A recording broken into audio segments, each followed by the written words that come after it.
Hub, the Easley Media Group station. Sports Hub headlines. The Celtics wrapped up the regular season with a 132-122 win over the Wizards yesterday. The starters all sitting. Peyton Pritchard had 38 points, 1 rebound shy of a triple-double, as Boston finishes with a league-best 64-18 record. They will open the playoffs on Sunday against a to-be-determined 8th seed. Philly will take on Miami, and Chicago versus Atlanta in the Eastern Conference play-in tournament starting on Wednesday. Out west, it'll be the Lakers against New Orleans and Golden State versus Sacramento in a play-in tournament that starts tomorrow night. Red Sox hung on for a 5-4 win yesterday, take 2 out of 3 from the Angels in their weekend series. Today they start a 4-game set with the Cleveland Guardians. Cutter Crawford on the mound for the traditional 11-10 Patriots Day start time. Bruins are on the road tonight to take on the Capitals down in D.C. Judd Surratt, Bob Beers have Duncan pregame at 6:30, face-off at 7 here on 98.5 The Sports Hub. NHL yesterday fined Bruins defenseman Kevin Shattenkirk over $2,700 for unsportsmanlike conduct during Saturday's game. Patriots are hosting Michigan quarterback J.J. McCarthy for a visit today in Foxborough. Scotty Scheffler cruising to his second Masters championship, winning by 4 strokes over Ludwig Oberg, Colin Morikawa, Max Homa, Tommy Fleetwood, all tied for third, 7 shots back. And today, of course, is the Boston Marathon. Sports Hub headlines are brought to you by Rapid Flow Sewer and Drain Cleaning. If you're a drain cleaning or pipe rehab tech, Rapid Flow is part of Local 12 to give you great retirement and health care. Visit rapidflowinc.com. With Rapid Flow, one call solves it all. I'm Ryan Johnston on Boston's Home for Sports, 98.5 The Sports Hub. We got more headlines in around 30 minutes. Marchand back of the net. Shoots, he scores! This is Brad Marchand. Every Bruins game on 98.5 The Sports Hub. Half toucher. Dressed like a gorilla. Half Hardy. A big, beautiful ball of flame. And a whole lot of Boston sports. And I have had many offers to become an insider. Sports Hub. Fred, hello. Hello. Hello. Mm-hmm. Hello. Hello. Hello. Hello. He's naked. He has a sword. Let's talk about cheese. Bruins are back from the West Coast. What the Is it okay to use this for the radio? Welcome to the show, you sweet. I'm gonna go ahead and say that we're up and we're on. Yeah. Okay. Usually Dan gives us a heads up, but Yeah. he's never done this before, so. All right. Let's So not obviously start. hey boys, here we go. That didn't register. Okay, you didn't say, okay, boys, here we go. Here's what you said. And I will go back in a frickin' time machine. My first opportunity to do so, when the technology allows it, I will go back to that moment in time. And what you exactly said before the music bed started was, all right? So is that a go, cue boys. that the... No, you said, all right? That was the last thing you said. Does that mean mics are live? Does that mean we're up? Does that mean we're broadcasting from Hopkinton? It meant that here comes the music bed, and then you talk once the music bed hits. Let's start that again. I know. All right, boys. Here we go. Hey, welcome in. All right, boys. All right, boys doesn't mean anything. You're up. You're up. I mean, that's like radio speak. That's what you producers love to do. You're up. Hey, Hardy. Right? That's what you say. You're up. Thank you, Ryan. Thanks, Ryan.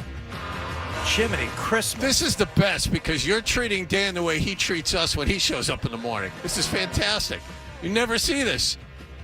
I love it. It's all We good. set out on a course of animosity, which is the last thing I wanted on Marathon Monday. Toucher and Hardy, brought to you by FanDuel Sportsbook. Make every moment more with FanDuel. And our marathon coverage is presented by Dick's House of Sport. We will be covering this marathon like Woodward and Bernstein covered Watergate. We are so in this thing, Wallach. Like, I mean, we're talking the ins and outs of the running and the actual, techniques and strategery involved in running this marathon. You're going to run the first 2 miles. I think that'd be great. I was really psyched you volunteered for that. So I know that you like to get into these things and kind of immerse yourself in the experience. And so I thought when you volunteered to run the first couple of miles with the elite men right before we finish up here at 10 o'clock, that was a great nod for you. That was great. We're going to give you a microphone. You're going to do it from the course. Thank you. They asked me initially if I just wanted to be like the pace car at the Indy 500. I said, why don't you let me go out there and set the pace, Steve Prefontaine style? I will set the pace. I want to jump out to the lead. I want to maintain the lead. And I said, pace. The pace car doesn't do full speed. Let me go out there and get these guys going. They said, for how long? I said, I don't know. Like, I'm good for like a 10K at like a 4.5 minute mile pace. Sure you are. We'll set a record out here today. Steve Prefontaine, huh? We will break the. How many people out there know that reference? Everybody who watched. There were multiple movies, John. Come on, that's right. Billy Crudup, man, great movie. So that was the better one. Great question to begin the marathon coverage. Which is the better Prefontaine movie? Is it Billy Crudup in Without Limits? Or is it, I believe, Jared Leto in the movie Prefontaine? It's Billy Crudup, hands down. Easily. Well, yeah. And did you see the other one, Ryan?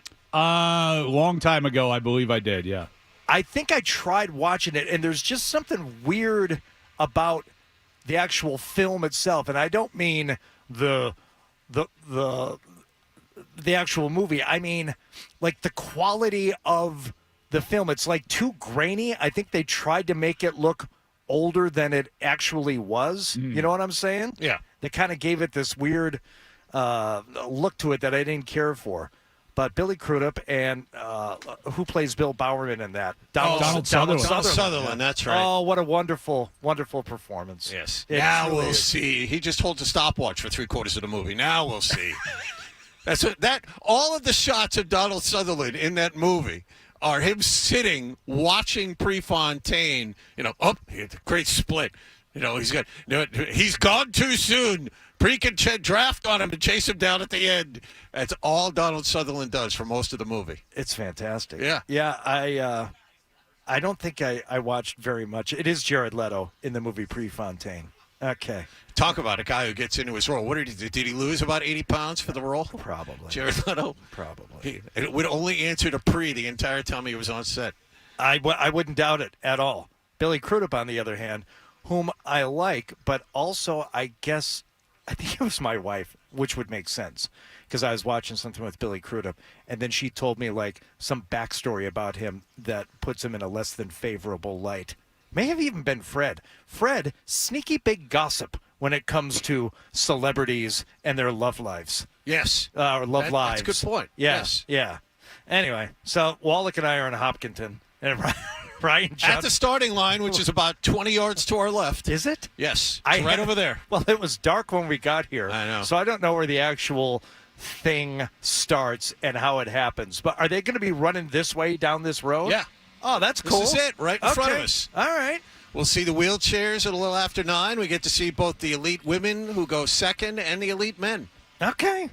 All right. They're all gone before we're finished here. How have you experienced the marathon in the past? I have always been at the finish line when I was working for the other radio station at Copley Square. We'd go and interview all the Kenyans after they won. And I live in Natick, right near mile 10. So that's how I've consumed it. All the years I've lived here, I've never been at the start line. Oh, they're taking pictures, huh? All right. I've only seen it, I think, mid-course once, and then... Oh, used to sit on Heartbreak Hill. We had friends of ours, so a couple of years in there, we'd sit on Heartbreak Hill. Okay. Near the zenith, the apex of Heartbreak Hill. So I saw it once, I think, right around, like, Cleveland Circle. Do they run through there? Yep. Okay. They do? I think I watched it from there once, and then finish line stuff, and... Top 40 Shorty will remember this when we used to have to broadcast live for BCN down near the finish line. Dan, do you remember the year we gave away? It was the first year they came out with the iPod video, like the It was it was the version of that had like a tiny. It was a 2-inch screen. Yeah, it was like the one Gordon Gekko is showing off in Wall Street. He was like, look at this. I got this for my kid, Rudy, 2 years old, and he's an electronics freak. You know? It's like this crappy little screen. And there's a robot in that, too, if I remember correctly. Yeah, there is. There's a robot out on the patio in that. No, it's in the living room of the house in the Hamptons, yeah. Okay. But they gave me, like, the iPod video to give away at, whatever broadcast we were doing from the finish line. I'm like, how am I supposed to give it away? We didn't have any sign up. They said, well, just find some way to give it away. So I went out on the course, and it had to have been within the last, like, quarter mile maybe. And I kept trying. I was offering it to runners if they would quit the race 400 yards before the finish line. It's Hardy on Boylston Street in front of. Laying over the gates. Quit now, you can have this. Quit now, you can have this. And finally, I settled for somebody. I said, just give me your race bib when you're done, and you can have this. There you go. And look, the marathon has not ever been in my past, or do I see it in my future. But if I ran the marathon, I'd want to keep the race bib. That's something that you might even put in some kind of a framed displayable thing that you would hang up on your wall. I ran the Boston Marathon, and this guy, he's like, I really want that iPod, but I want to give you my bib. And I said, I really want that bib. And do you remember, Dan? I hung it up in the wall of the BCN studio. Absolutely. After I got it. You got it, and it was in the studio. Yep. Yeah. All right. The question is, you run this race. How early do you wear your race bib? For example, I had the family. We were in Boston early on Saturday, and there are people walking around the city wearing their number. Would you do that? Those people are the ones you need to trip and screw up their months and months of training. So I thought it was a bit excessive also. They're unable to run today. I was right around the finish line. We were doing stuff, and I had the kids, and you see people wearing their Boston Marathon jackets and whatever. They're all wearing their numbers, just walking around 48 hours before the race. Were they not planning on going to change before they run? Like what? I don't get it either, Ryan. I have no idea what the hell was going on. Look, you don't run in brand new shoes the day of the race. You don't run in a brand new bib. You got to break that bib in. That's important. What if got to get used to the number? What if the bib ends up chafing you in some way? I was going to ask, do they already have their nipple tape on? Yeah, I would hope so. Some runners, I get it. You're part of history. You've always wanted to run the marathon, but putting the number on at 9 a.m. on Saturday is a bit much. I agree. I agree with that 100%. There was. I don't want to jump into the big radio show here, but there was a 5K. Dennis Knudsen is our chief engineer. Hey, Dennis. And you are never jumping in anything, sir. You have carte blanche. I have control of everything. As Howard told Robin in private parts. There was a 5K on Saturday, I believe, John. So I wonder if who you maybe saw. That's what it was. One of the people running the 5K. Alex Cora ran. Wallach, come on. Now you've painted these people in a completely unfair light. I think you had a lot of help. I think you helped that out a little bit. Well, I love that in my lap. I love the idea of people wearing their bibs around town. It was great. Like the people who wear their silver space blankets. Way longer after the race than they need to. The people who will be walking around on Thursday wearing their medals.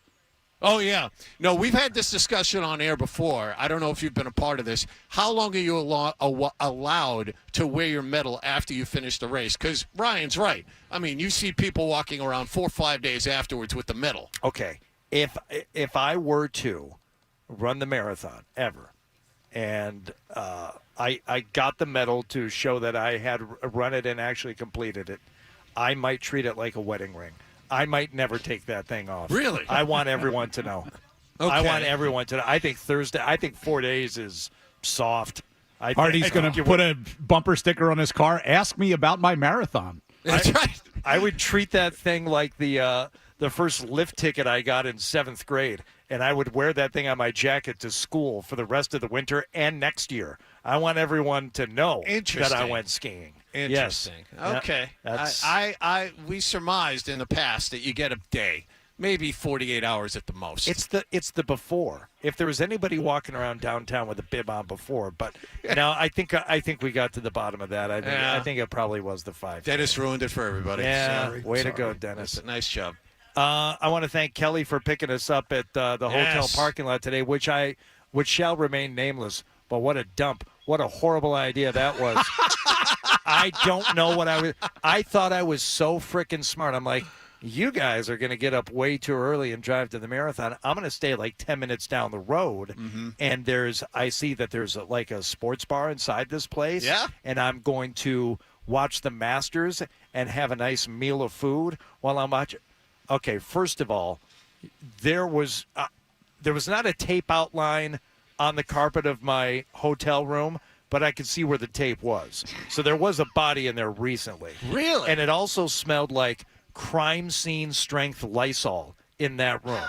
Okay, so that's 1 and 2. You know, looking at it from the outside, I wouldn't have picked that. Number 3. Yeah. Ground level room.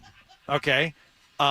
15 feet from the entrance to, and I don't want to say because then you could narrow down which hotel it was, but let's say an aquatic recreation area enjoyed by children.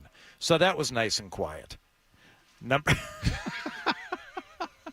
3, I go into the sports bar last night because I got there early.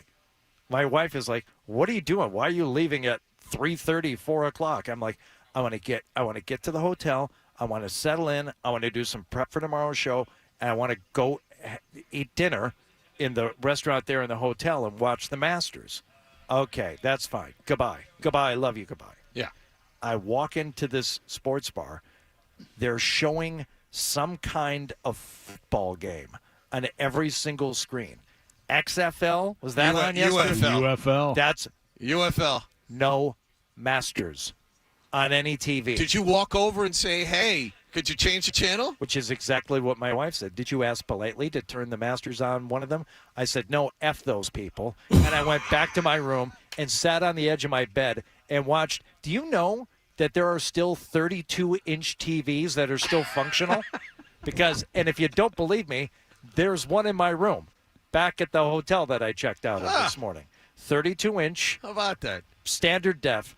Is it a non-flat screen, I take it? It's a tube. You got the tube ones? So I watched the rest of the Masters, and as soon as it wrapped up, I went to Applebee's. And I sat there by myself and had a meal of food at the Bees. You stayed at the wrong place. What? It's convenient for all of us. Nothing says Masters Sunday quite like watching it on your hotel bed and then going to Applebee's. Let me tell you something, though. And here's a life hack. You go to the Bees, you don't know what to get. The menu is shoosh. So much to choose from. Yeah. Just get the appetizer combo as an entree. Smart move. You get some boneless wings. I've done that. You get some spinach artichoke dip. Yep. Hey, Wallach, chicken quesadilla. All in one. Wallach, mozzarella sticks. All in there. It was all in there, baby. And you were in bed by 9. And good for you. As my friend Robbie Roadsteamer liked to say, I ate like a dirty king. And I just devoured that and went back to my room and just studied on the foolish decision I had made. Kelly, and we were wondering why he was pissed off when he got in the car today, you know? Yeah. He was just a bitch the entire way here. I really, no, I didn't bitch. Not at all. This is the first time I mentioned it. No, you didn't bitch about this. You were just in a foul mood. Well, it's 5 o'clock in the morning and we're, whatever.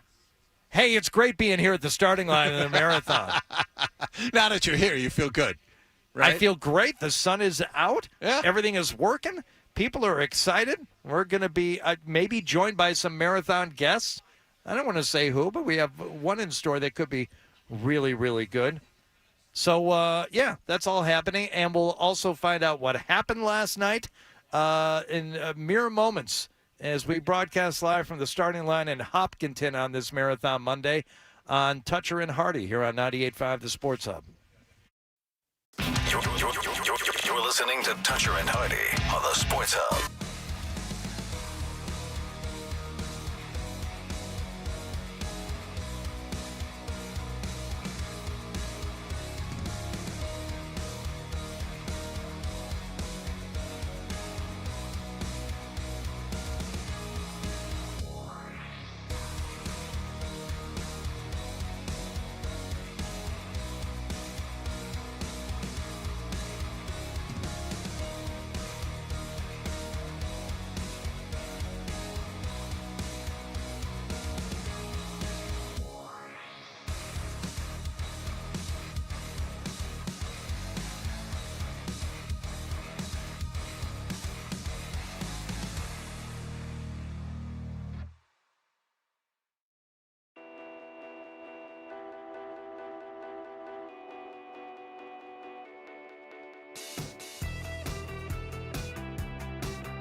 Get up. The cat is finally out of the bag. Get up. We're back. Toucher and Hardy. Get up. 98.5 The Sports Hub. Did you catch a game last night? It's Toucher and Hardy. We are live in Hopkinton at the starting line of the Boston Marathon. This hour of marathon coverage is brought to you by Dave McGilvery Finish Strong Foundation. What happened last night, Mr. Wallach? Well, let's start with the Celtics. I'm going to let you hold forth on the Masters in the next break, but let's start with the Celtics. Or the next 3 hours. Or the next 3 hours, however you want to do it. The runway's wide open for you. Let's, for this moment, focus on the Celtics. Okay. Final day of the regular season yesterday, the Celtics rested their top 6 players for a second straight game, so the other guys took a 24-point fourth-quarter lead on a bad Washington Wizards team, and Peyton Pritchard went out and beat them. 128-118. Pritchard still hasn't gotten that 10th rebound. He starts his drive here, stops at the mid-block, knocks down the jumper. 36, 9, and 12 for Peyton Pritchard on the final day of the season. Might not maybe get the triple-double, but what I am going to get is all the points I can. The final score, 132-122 at TD Garden. Peyton Pritchard, a career-high 38 points, and he did not get the triple-double. He missed it by 1 rebound. So the Celtics finished the regular season with a record of 64-18. But that, I think you would agree, Hardy, was not the big story. The big story was it was Mike Gorman Day, not only inside TD Garden, but according to Boston Mayor Michelle Wu, across the city as well. She presented him with a nice proclamation. During the game, our friend Mike Gorman saw on-air tributes from top ABC play-by-play men Mike Breen, Danny Ainge, Doc Rivers, Brad Stevens. As a matter of fact, here's a little bit of a montage to give you an idea. Nice. It is an honor to pay tribute to one of the greatest voices pro basketball has ever known. And in what better market and part of the country than in Boston and New England to honor the great Mike Gorman. It's one thing to say that you've set the standard in the NBA for broadcasting, because you have. But here's the other part of it. I've been listening to you broadcast for years. I've borrowed from you. Let's face it, I've stolen from you. In addition to being about the best a broadcaster can be, you're about as great a person as anyone could be. Let me tell you, since a young broadcaster, I've always admired your work, your delivery, your cadence, your call, your excitement, your perspective. It made for just an absolutely incredible listen every time I watch one of your broadcasts. Even though you may not be doing this anymore, everybody in the league still wants to be just like you. My congratulations. Thanks for being the best. We love you, Mike. We love you, Mike. Congratulations on a Hall of Fame career. Okay, so Kevin Harlan, Reggie Miller, Mike Breen, Ian Eagle, titans of the industry are kind of honoring Mike Gorman for who he is. It was also a video tribute from the team after the first quarter. Celtics principal owner Wick Grousbeck sat in for the second quarter. And then, I don't know if you saw this because you were glued to the Masters, there was halftime. Mike was honored with a framed Celtic uniform with the number 43, the amount of years he's broadcasted for the team. He was given a piece of the parquet. He sat down with Brian Scalabrine at halftime, and afterwards the Celtics dedicated the TV broadcast location for him. And most importantly, our own Fred Toucher in attendance. He was worried he wasn't going to get the invite, but there he was, just Instagramming away at where he was. Let's not make it out to be more than it was. We know that he was there from his own Instagram. Yeah, it's not like he was featured in any television shots or anything like that. No. He wasn't featured, but I mean, he wore a blazer. He dressed up for the occasion. Yeah. There he was. Yeah, before, during, and after. The blazer and the hoodie combo. Yeah, you don't see it that often. I saw one of the comments underneath his Instagram photo of that. He's saying that the blazer and the hoodie is a choice. Yes, that's right. But good for Fred, and he and Mike have known each other for a while and had a nice friendship. And, I mean, honestly, it's, of course, all about Gorman. And hearing those guys speak about him, I think it was, I don't know if it was Ian or Reggie who said that they've borrowed from you, they've stolen from you. That was Ian. Yeah. Okay, so I don't know how you listen to Gorman call a game for decades, and if you go into that field, you don't end up either on purpose or inadvertently stealing something. And if you don't, well, maybe you've got some rhythm and some style all your own that's just as good. But to me, he was, and it is, because I'm not convinced he's really done doing this in every way, shape, or form.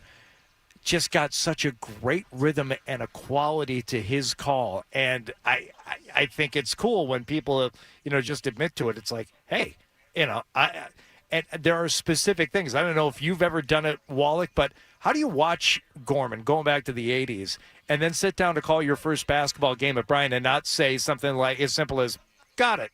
It's hard. It's like the ultimate Gorman thing. Let the picture tell the story, or even if you're on the radio, you don't have to fill every single second with sound. You can lay out and let things breathe, and just he's the naturalness of his call, I think, is what is so great. That's what makes it so difficult to copy him, because there's so much going on in front of you. You want to make sure you describe all of it, and in reality, you don't have to. Right. You have to let the game speak for itself, let it breathe.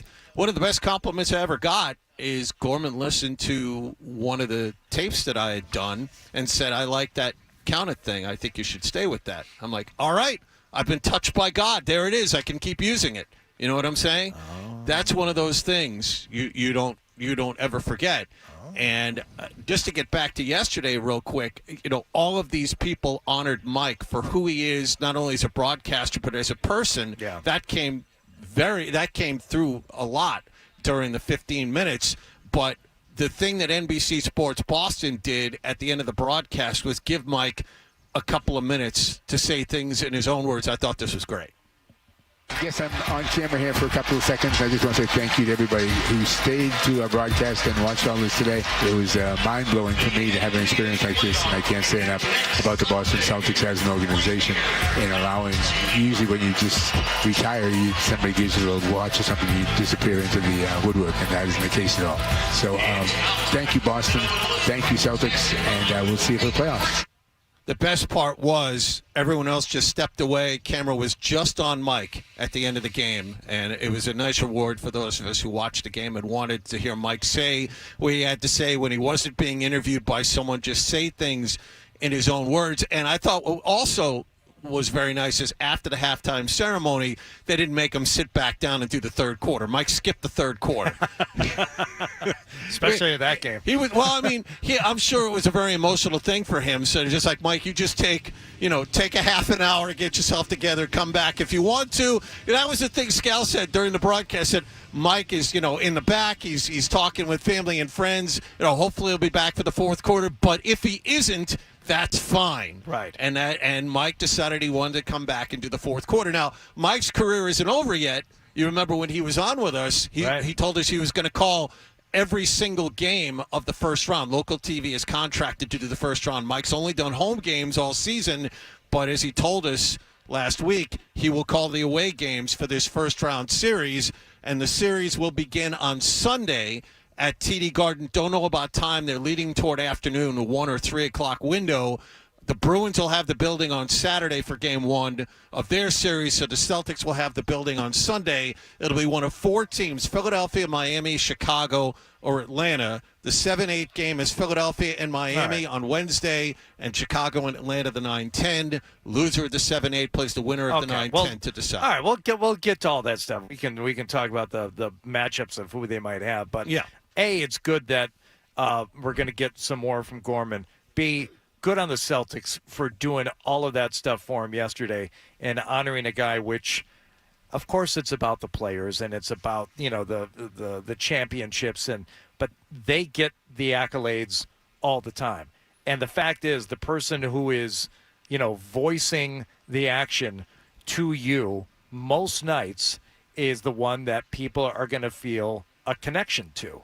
And I think it's good for the audience to see that, recognized and have, just a little bit of time set aside for the guy who is the conduit between what you see and the players that you admire, and get all types of, honors and recognition. Like, all right, the one guy who's kind of like bringing that to you and bridging what they do to what you consume, 99.9% of the time on the TV, watching the game. Good on the Celtics for recognizing that and making that all about Mike Gorman yesterday, because he deserves it. It was kind of like a perfect storm yesterday because no one cared about that game. And it was it was easy to take the focus off the game and put it on Mike where it belonged. If that game had meant something, it would have been a lot more difficult, but it was kind of an afternoon-long celebration of the man after 43 years of doing this. So. if you retire from a job at the Celtics, you're going to get a piece of the parquet. Yes. Okay. Yes. If you retire from the Sports Hub, and Wallach, you'll probably be the first among the original crew to do it just based on your significant age difference between you and the rest of the staff. I'm really fascinated how you managed to turn this around on me. That was really good. We need to figure out what will be the quintessential Sports Hub token given to somebody who retires from the Sports Hub. I mean, what would it end up being? Do you think what they're going to do is they're going to take a rag and they're going to mop up some of what's in front of Zoe's monitor, and they can present that to you, and then cut up pieces of the rag. Right. Okay. So everyone gets one when they retire. I'll get the first one, but then everyone else after. Yeah, you get little bits of pizza and egg salad and a whole bunch of spilled coffee and Yeah. You know what I really want? Lobster roll. You know what I really want? I want a nail from the parking lot in Dorchester.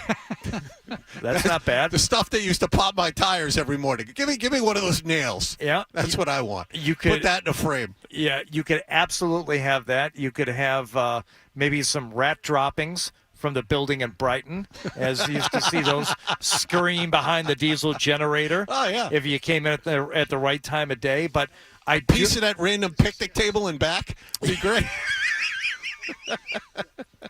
That no one ever sat at. The smoking table. You remember when people used to smoke? Yeah, you go out there and sit at that picnic table. And even back then there was only like 3 people left smoking. And you're still riding that train, huh? All right, good for you. Keep it going. They're working for you. I like the idea of the rag. We could dismantle Fred's microphone, which I'm pretty sure is the same mic that was back in. Actually, Dennis is the guy to ask. Oh, yeah. The microphone that Fred Toucher uses at his board that he doesn't need. Nobody wants that. Is that the same microphone he had in Brighton? It has to be. It's not the same one in Brighton, no, because when we moved to Dorchester, we put in all new mics. So that is the microphone that went in Dorchester? It's you know what? Probably not, because everything got moved around from. You know what? Yeah, I'm ruining it. Yes, it's the one from decades ago. No, I am because I am actually concerned if he got that thing that dirty in just the time we've been in Dorchester and in Waltham. Have you ever looked at that microphone? I'm looking at it right now. It is disgusting. It is disgusting. It won't use a windscreen. And there's just stuff flying out of his mouth apparently all the time. It is the filthiest piece of equipment in the entire building. It is. So maybe we could dismantle that and give everybody just a section of Fred's mic when they retire. I don't know why all of you don't use windscreens. That's gross. Well, because you treat them like Soylent Green and you only hand them out once every 5 years. That's true. If you had more of them, we would use them. It's not That's like a you can go very to good Target point. and buy a new windscreen. Walked right into that one, didn't you, Dennis? They go missing and you don't have them. And it's like if I go ask you for one, it's like I know. Maybe hand them out to the personnel without us chasing you down. Right, how about that? How about this? Can I have a new windscreen? Yes, sir. It's on the way. You have to order it? Yes, sir. That's on the way. Not in the budget. All right, let's get to the rest of what happened last night here in a moment. We're live at Hopkinton. First runners will be going off sometime this morning, and then they'll run all the way into Boston. And I'm told they're running over 20 miles in this marathon. Is that right? That can't be right. No, I think it's more like Hey, you know what's coming up, Party? Like a 10K. What? It's your time to shine. Coming up next, we will discuss the Masters. Ryan will talk Masters with me. I know. Absolutely. I watched it all weekend. Let's do it, buddy. All right, we'll do that next. Sports Hub headlines. Celtics regular season game.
98.5, the Sports Hub. Every moment more with FanDuel.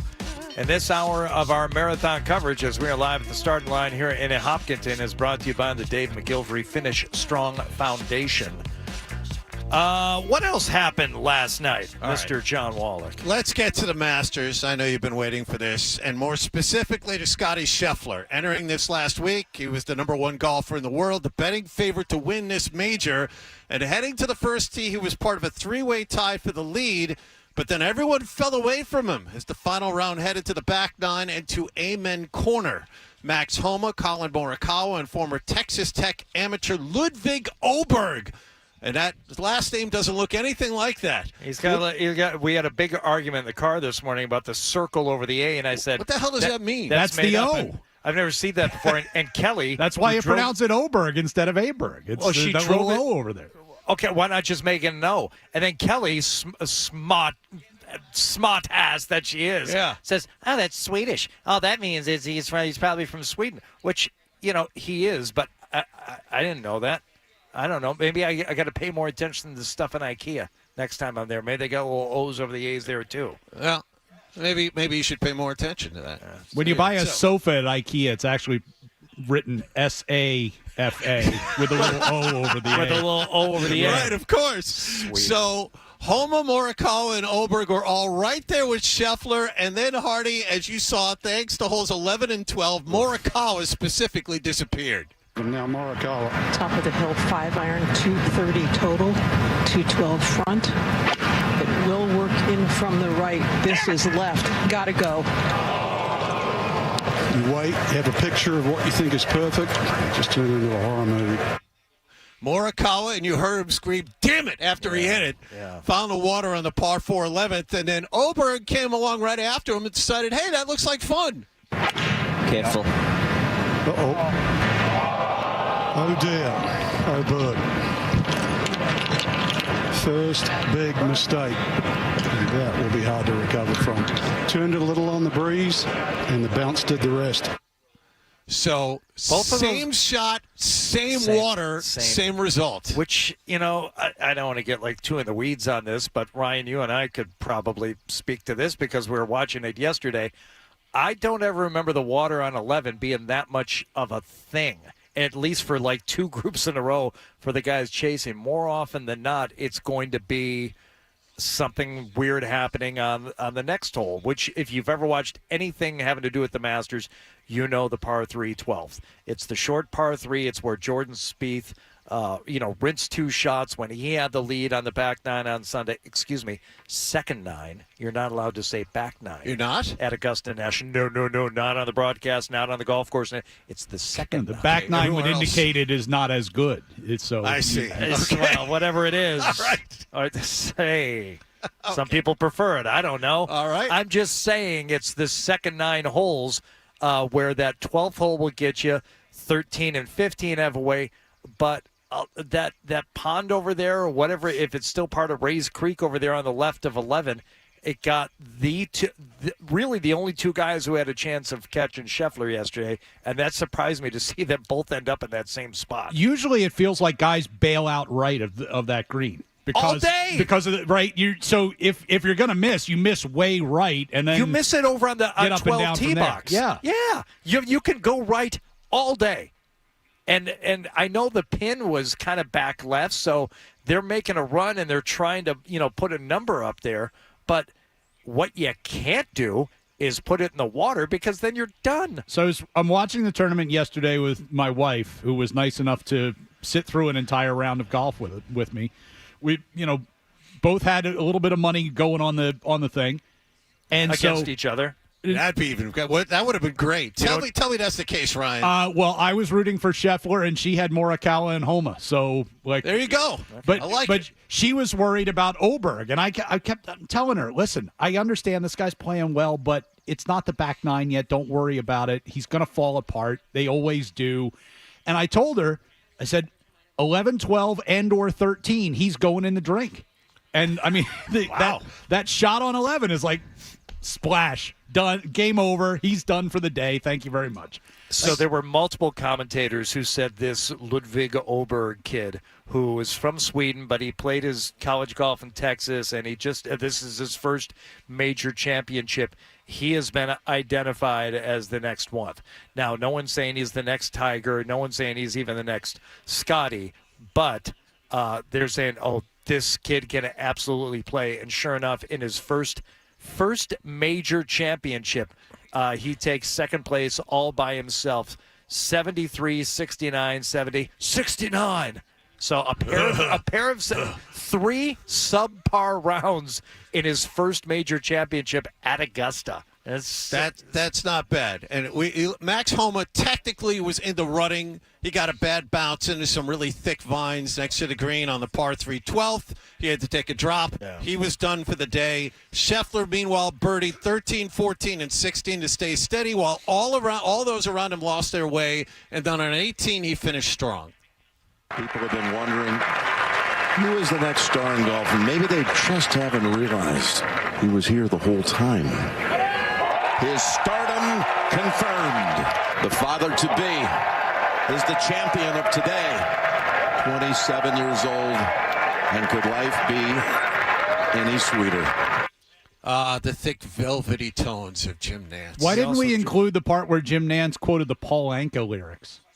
That's on me. I didn't ask for it. I mean, that's really hitting home with the over 80 demographic yesterday, Jim Nantz. What, Having My Baby? Paul Anka. That's like, right. There was a Paul Anka song. It's like, what? Right. Jim, what are we doing? He's got a point. Hoagie Carmichael once said. Maybe he was sucking up to Vern Lundquist with that one. I don't know. Vern calling his last Masters. You going to miss him, Hardy? You going to miss him? Sure. I mean, not like I'm going to miss Gorman, but yeah, Vern Lundquist. Vern had it for 40 years. Yeah, he's very, very good. How long has Jim Nantz been doing this? A long time. Since almost the same. Since like mid-'80s, I think he took over. Yeah, no, it's been a long time. So Scheffler finishes at 468. He wins the Masters for the second time in 3 years by 4 shots. He's the 5th player ever to win this tournament, with entering as the #1 player in the world. And at 27 years old, he's the 4th youngest player ever to win this thing more than once. And I don't know if you guys feel the same way, and I'm sure it had a lot to do with his wife being close to going into labor. He really didn't show any emotion out there, not happiness, not sadness, not joy, until he got off the 18th green and he said hello to a bunch of his inner circle. But I remember seeing him in the press conference afterwards saying, it's great that I won, but I'm not thinking about this. I'm thinking about getting home. Yeah, well, he's going to wish he was back out on the golf course once that baby starts waking up at 2 o'clock in the morning. And his wife gives him the nudge. Yeah. It's like, I thought you were nursing. No, I decided yesterday we're formula instead. It's your turn. Seems like just yesterday, doesn't it? The guy's going to be dying to get back out on the golf course. I can't wait to get home. That'll change. Very soon. Oh, there's something about the frequency of the baby crying. We're wired to genetically not be able to ignore it, and it just crawls right up your spinal column. Yep. He has no idea what's waiting for him. Next year at the Masters, Scotty Scheffler's like 20 pounds heavier. He's got huge bags under his eyes. The show side by side, it'll look like a different person. That beard is gray. That dude is only 27. He is the oldest 27-year-old. He's kind of like Tony P in D.C. Yeah. He is a very old 27. He's a robust 27. He's just so, and I don't think it has anything to do with his wife or anything. He's always like that. He is not demonstrative. He doesn't show a lot of emotion, and he's smart. The new face of golf, ladies and gentlemen. There he is. He's really, really good, and I hope he wins a ton. But he is not going to, help the sport in the way that they're waiting for someone to come along that can, capture the hearts and minds of everybody with their charisma.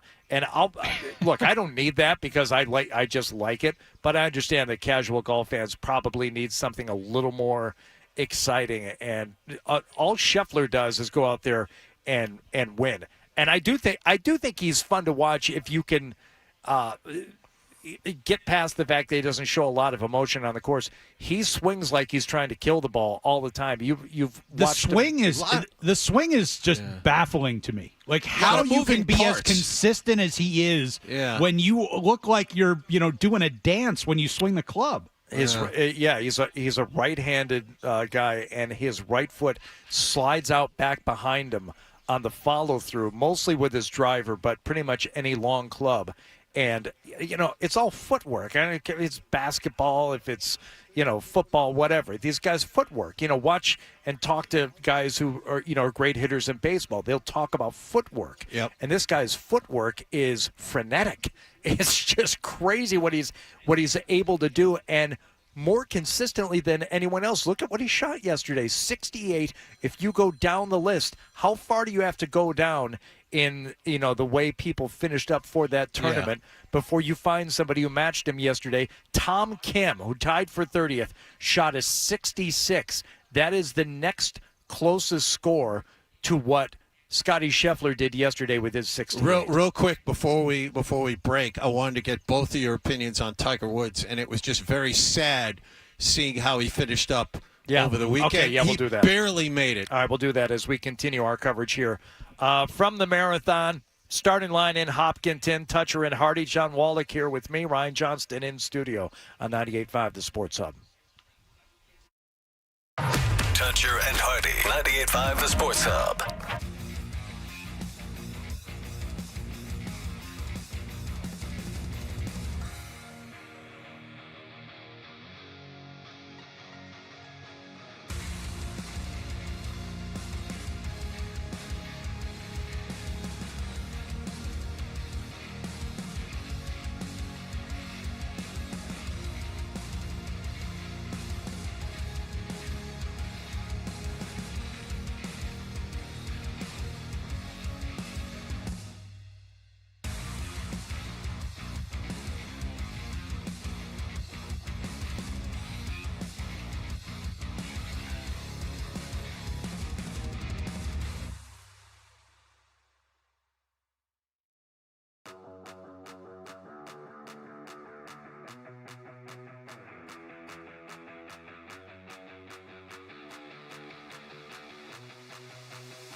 is Kristaps Porzingis. Left-hand dribble, lobs it. Porzingis catches with one hand and throws it down. You're listening to the home of Boston Celtics basketball. 98.5 The Sports Hub. On the air, online, on the air. This is how Boston sports fans start their day. Toucher and Hardy on 98.5 The Sports Hub. I have an answer. Well, all right, tell me. I've been here since, 4:30. All right. Wet grass, cold feet. No. My day is ruined. No. Yeah. No. The air temperature got colder, Dennis. As an engineer, I would expect you to have something beyond a BS answer. I'm sticking with cold feet. You say, okay, well, put your shoes back on. And you thought working with him was going to be easy. Yeah. Strange. So, strange guy. All right, more Masters. Before we went to break, we were talking about Tiger Woods. Yes. Tiger Woods, after the first 2 rounds, 1 over par, makes the cut easily. You know, there's shot making, glimpses back to the past. He looks good. Then Saturday, abject disaster. 82 on Saturday, 77 on Sunday. He finished at 16 over par, which is dead last among those who made the cut. And watching Tiger Woods, it was very sad for me. I mean, he used to walk courses like an MMA fighter who couldn't get into the ring. Now he looks like my grandfather who's conserving energy just to make it through the round. All right, Wallach. All right. Settle down. Yeah, seriously. It's true. Relax. So it's true. It looked awful. I felt sad for him. He wasn't able to finish round 1. He had one of the later tee times on Thursday. And they had already delayed the start by 2 hours because of the rain. So he had to finish round 1 on Friday, and then had to turn right around and go out and play another 18. Now, whatever you want to say about his injuries, which I am the first one to say, they are almost every one of them self-imposed. Whether it is, there's the comeback from, his scandal. Okay, that's his fault. His busted up knee that he's played on his broken leg in 2008 when all the tendons were shredded and the leg were broken. Overtraining, going on 15-mile training runs in combat boots because he's a lunatic. That's self-imposed. The car accident, the single car accident where just oddly none of the data is available in the police report. Very, very thin in terms of why he was going 70, 80 miles an hour in a 45-mile-an-hour zone and crossed the median and, almost killed himself. I mean, these things he brought on himself. However, he is still, in my opinion, the greatest to ever play the game, and it sucks that he can't really go out there and play more than 18 holes in a day anymore. Walking the hills is what really does him in, and after that, though, having to play more than 1 round on Friday, as you said, he went out on Saturday, and Ryan, I don't know if you were watching, they were trying to cover him, but they knew when to tap out. Yeah, you know what? Watching him, though, the first couple of days, there's still something there, Hardy. Oh, yeah. He had played, they mentioned it multiple times, but he had played like 24 holes of competitive golf so far this year. Yeah. And he had to play 22 holes or 23 holes just on Friday. Give him another year to get himself back into shape. I think he still can contend at this tournament. Oh, boy. I think he will have, in the next year, 2, 3 years, he will have one of those like top 5 finishes with a sniff at a green jacket. I do believe that. And you told me to settle down. Well, wow. All right. The fact is, as long as his short game he can still chip and putt. And he had the chipping yips a couple of years ago. And if that happens, well, forget it. You're not going to go out and win any tournaments. But if he's in a good place with that, I think from what they say, the main thing about that course is if your game is in good shape, it's knowing how to play that course, where to miss, what the pitfalls are, what the traps are. Like Morikawa and Oberg obviously didn't know yesterday, don't you dare flirt with going left on 11. It's going to end your tournament. Don't go long on 12. Make sure these are all easy things to say and look at, but it requires playing the tournament. And as he set a record this year, 24 consecutive cuts made in his starts there. There are years when he didn't play, but the fact that he has made 24 consecutive cuts at Augusta. That's unheard of, to play well enough to make it to the weekend pretty much every single time. So for that reason alone, Ryan, I would say, yeah, statistically, anybody who knows the course that well and can still go out there and make the cut and be there on the weekend, you got to give him an outside chance. And if it's a guy who's won there as much as he has, you have to give him more of a chance. But it happens at this tournament. I mean, we've seen it, obviously, famously, Nicklaus at 46, but Phil Mickelson finished second last year, and Mickelson's game has been garbage for years. But because he knows how to play the he's course. Experienced at the course. These other guys fall apart when the pressure's on. Tiger's never been a guy who falls apart when the pressure's on. Yeah. I think part of the problem here is, guys, regardless of what his game looks like, I just don't think his body will allow him to do this anymore. Ankle fusion surgery, back fusion surgery. You got to give him more time to heal, though. He's just coming back from all that. No, I understand, but ultimately, walking 72 holes, the way the course is laid out. Oh. I mean, you guys know way more about this than I do, but it just seems to me that he can take as much time as he wants. No. He's going to be in his 50s soon. This is going to be really hard for him. Look, I like golf, and I like watching golf. I have no idea. These guys, they might as well be welding things on the space shuttle. You know, what they're doing has nothing to do with what you and I and Ryan go out and do. It's a different game. It's like, it's like guys calling up and talking about their men's league hockey in the NHL. They're playing a different sport. It has nothing to do I with played what we in do. high school. I know all about that injury. Right. So I'm not assigning any relationship to what they're doing and what we do. But when it comes to the injury stuff, yeah, he needs more time to heal. The problem is, Ryan, it's always something with that guy. It's always a new ankle problem, a new knee problem, a new back surgery, a new this. It's a new that. It's another accident. It's something else. So, yeah, it'd be great if he could, head back over to Europe, maybe get some more transfusion stuff, spin them platelets, right. Head down to Mexico. That's exactly what he needs to do. Go back to Europe for a little while. Get some stem cell stuff. I don't know. Do whatever you need to do. Those doctors over there, they know their stuff. I tell you what, I don't even care if he wins another major. I just want one more win so he can pass Sam Snead.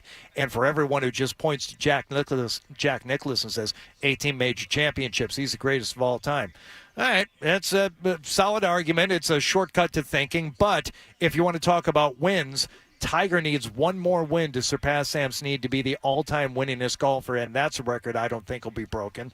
And but he needs one more tournament win somewhere. Doesn't have to be the Masters, doesn't have to be the Open, just somewhere. Go win the John Deere Classic. So, people who want to argue that Tiger is in fact the greatest to ever play it, and I still think he is. I think he dominated the sport and changed the sport in a way that Nicklaus didn't.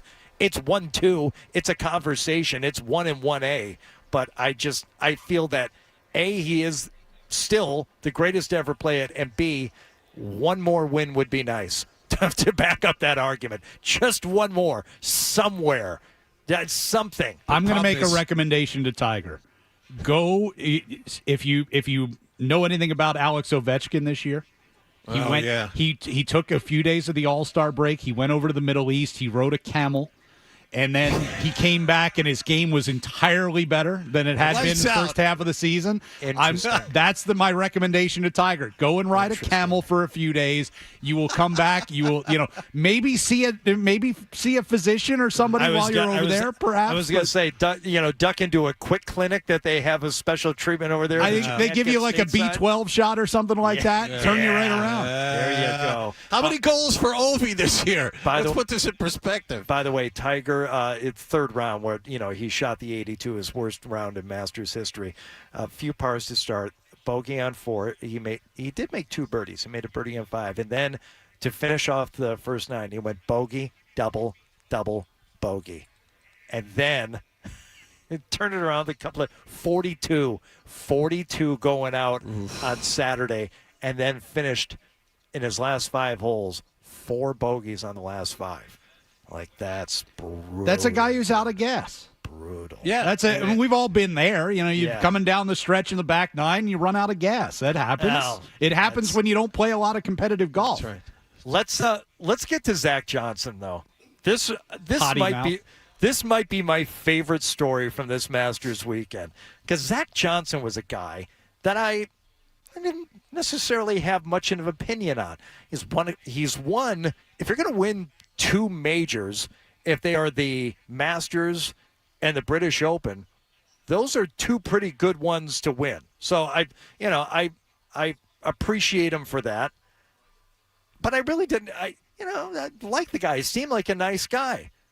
A couple of things happened with Zach. Number one, his captaincy of the Ryder Cup last year, which was an absolute disaster. Then he got a little snippy with the fans at the Waste Management. Kind of get that. It was out of control this year. All right, fine. But he got a little snippy. Well, on Saturday, he got himself into real trouble at the Masters on that 12th hole. He goes out of bounds on his first shot. So now he's hitting 3. He missed the green. Chips on in 4. He makes 6. Mm-hmm. So we did this yesterday. I'm sure you're all listening to the Sports Hub Golf Club Sunday morning, 7 a.m. Everybody was had my alarm set for it. Why didn't you look over here? I might have been listening. All right. But we played. I wasn't, but Ryan Beaton pulled this for me yesterday, and listened to Zack Johnson after he knocks this ball in for a triple bogey 6 on the 12th hole. So that tap in for triple bogey at the 12th.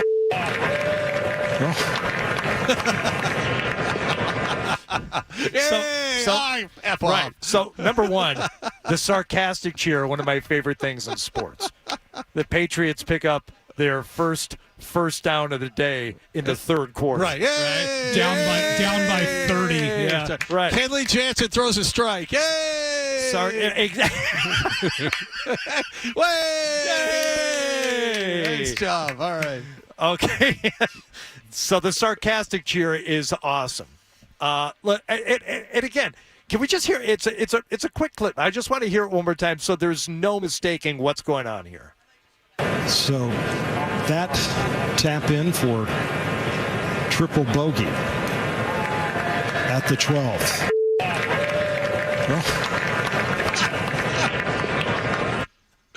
Yeah.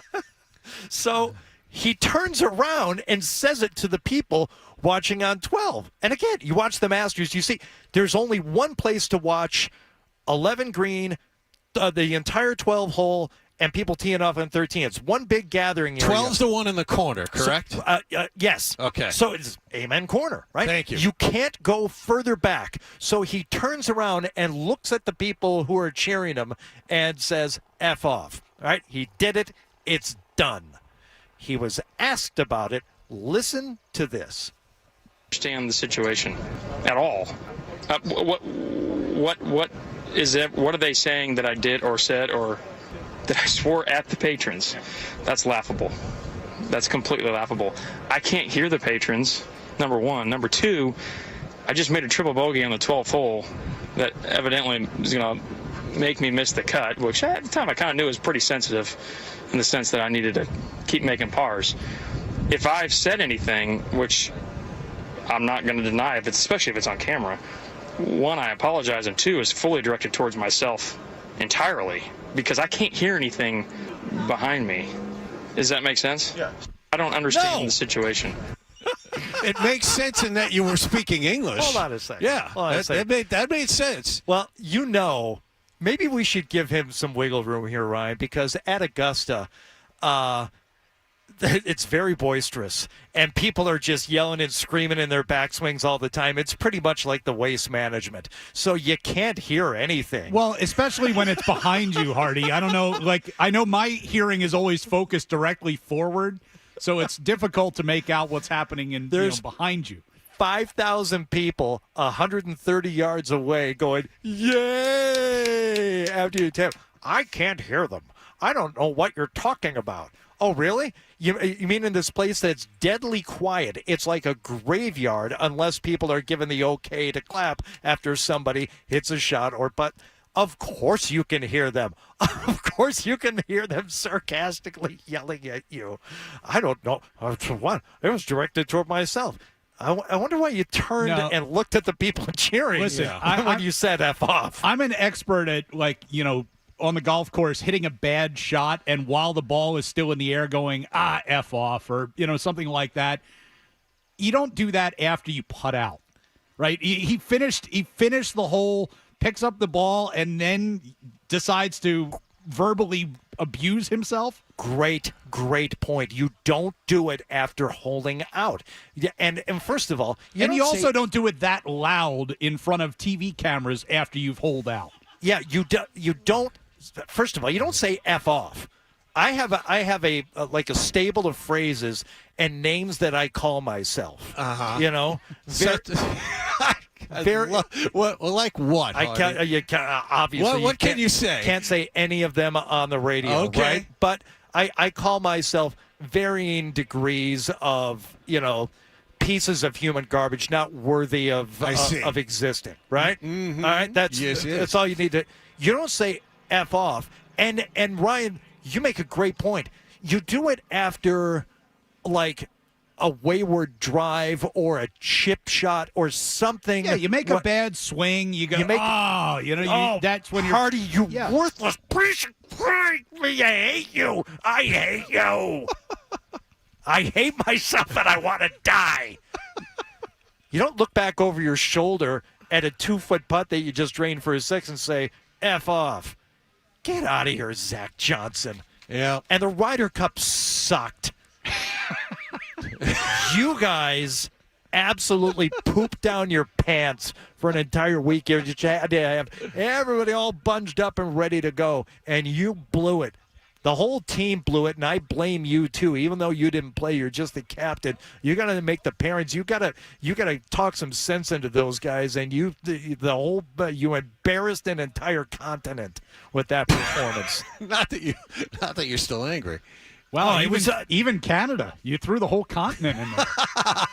I guess technically they weren't a part of it, but sure. They were embarrassed, though. They had like secondhand embarrassment. What was the final score of the Ryder Cup last year? I don't know. Like 18.5 to 4. They pretty much lost. They pretty much lost the first day. It was over. It was done. I remember that. That was bad. Zack Johnson. That was bad. There's always 2 years from now, Hardy. It's just I almost feel bad for him. But he went from a guy that's like you really didn't think about it. It's like, oh, that guy sucks. Oh, God, he sucks. All right, that's enough Masters talk. We're done forever. Let's talk about some of these matchups for the Celtics. You want to? Sure. Some of these potential Celtics matchups? We can do that. I'd also like to get, because the Bruins play tonight and tomorrow night to wrap up their season, get Ryan's thoughts on that coming up, too. Okay, we'll do all of that. We may have a guest or two joining us here from the starting line of the Marathon here in Hopkinton. Toucher and Hardy today is Hardy and Wallach with Ryan Johnston on 98.5 The Sports Hub. Stay tuned for more Toucher and Hardy on the Sports Hub.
We are live in Hopkinton for the start of the marathon.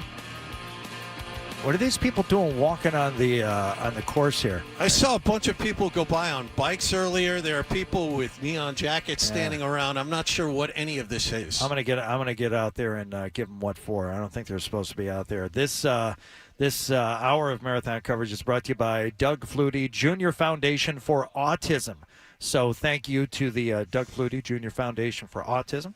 Flutie, another guy who runs this thing a lot. Yeah, I am obviously impressed with anybody who runs the marathon. I'm exponentially more impressed for people who do it multiple times. Like, that seems like something you would do, like skydiving. Yeah. I did that. I never have to do that. Just once, and I finished, and I'm happy. There's no reason to go back and do it again. I agree with that. And I've never run a marathon. I've never run a half marathon. The furthest distance you have ever run in your entire life is what? Oh, God. Probably the equivalent of a 10K. Okay. Probably like, 6 point something miles. Okay. 5 is my top. Yeah, most you've ever done, and you run regularly. Yes. I'll do 3, and that's enough. 3's enough. 3's good, cardiovascular, whatever. I don't feel the need to run 26.2. Yeah. I'll do 3. I've done 5 once. I don't, I have no interest in doing that. Well, I mean, God bless the people that do. It's an incredible athletic achievement, incredible physical achievement. Doesn't matter if you're one of the top runners in the world, you run it in 2 hours and 5 minutes, or if you manage to make it and run it in 6. Just so long as you finish, it's fantastic. But it's not for me. Well, you know what, Wallach? I think you and I should do it next year. Let's do it. Dennis Knudsen does triathlons. Dennis. Oh, I'm in. I'm all about that. I've got a foot issue right now, but I'm in on this next year. Issue. Absolute plantar fasciitis. You try it out, buddy. I was just you know why? You're running too much. That's why. But, thanks, Ryan. you do those little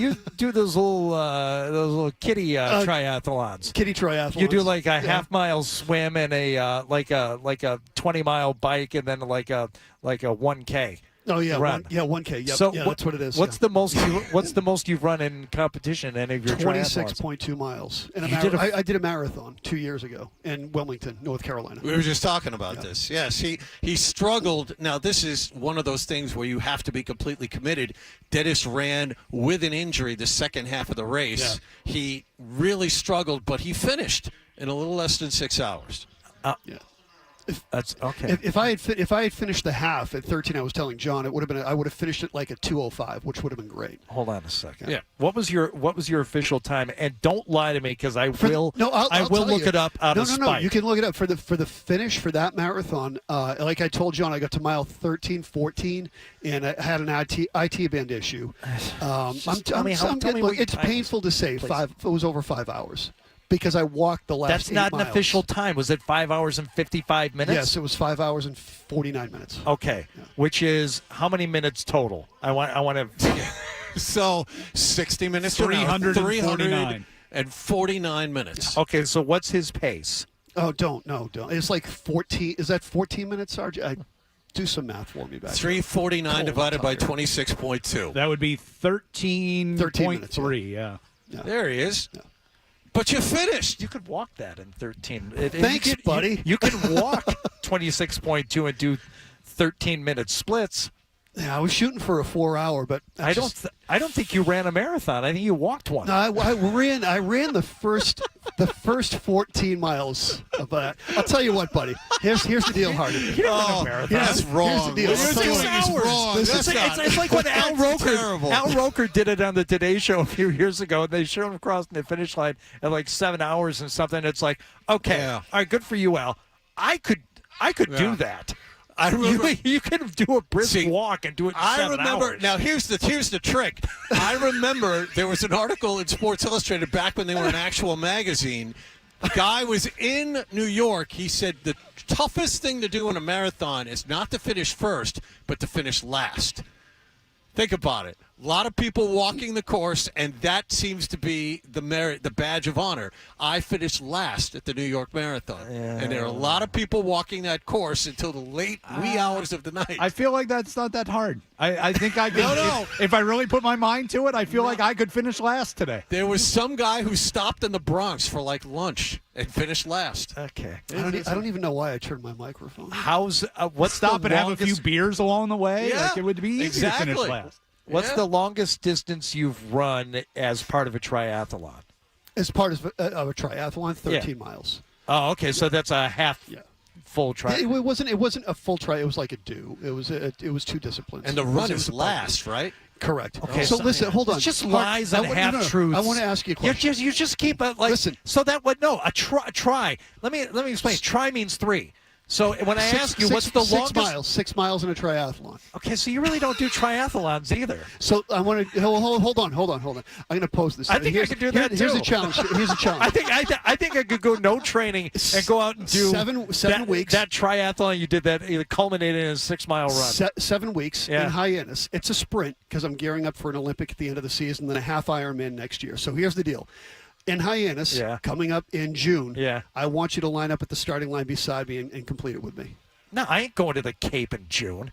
That's stupid. There's too much. You know what kind of traffic there is there? I mean, Yeah, why sit in just 4 getting hours across, of traffic? just getting to run a across those triathlon? bridges. It's man. fun. Yeah, it's what day of fun. the week is it? It's fun That's a staring at that Saturday. bridge. Oh no, there's no way in hell. It's real Going fun staring at that bridge for an hour and a half. Going to Hyannis on a That's Saturday. Good. That's fantastic. No chance.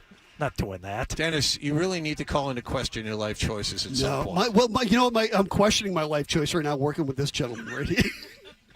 All this time I thought you did triathlons. You really don't. Yeah. It's all right, though. I ran a marathon. No, he didn't. He walked. He walked a marathon. Yeah. Hey, he beat Roker by a good hour and a half. Yeah, you beat Al Roker. And the truth shall set you free. Oh, my God. All right, congratulations. I'm going to go back to engineering now. Good. All right. Good for you, Dennis. We're very happy to have you here. This is fantastic. What were we? Oh, what were we going to talk about? We were going to talk about the will end up talking Celtics. about? Let's take a break. We'll get it when we come back. All right. Well, Wallach's driving the ship here. I like it. Yes.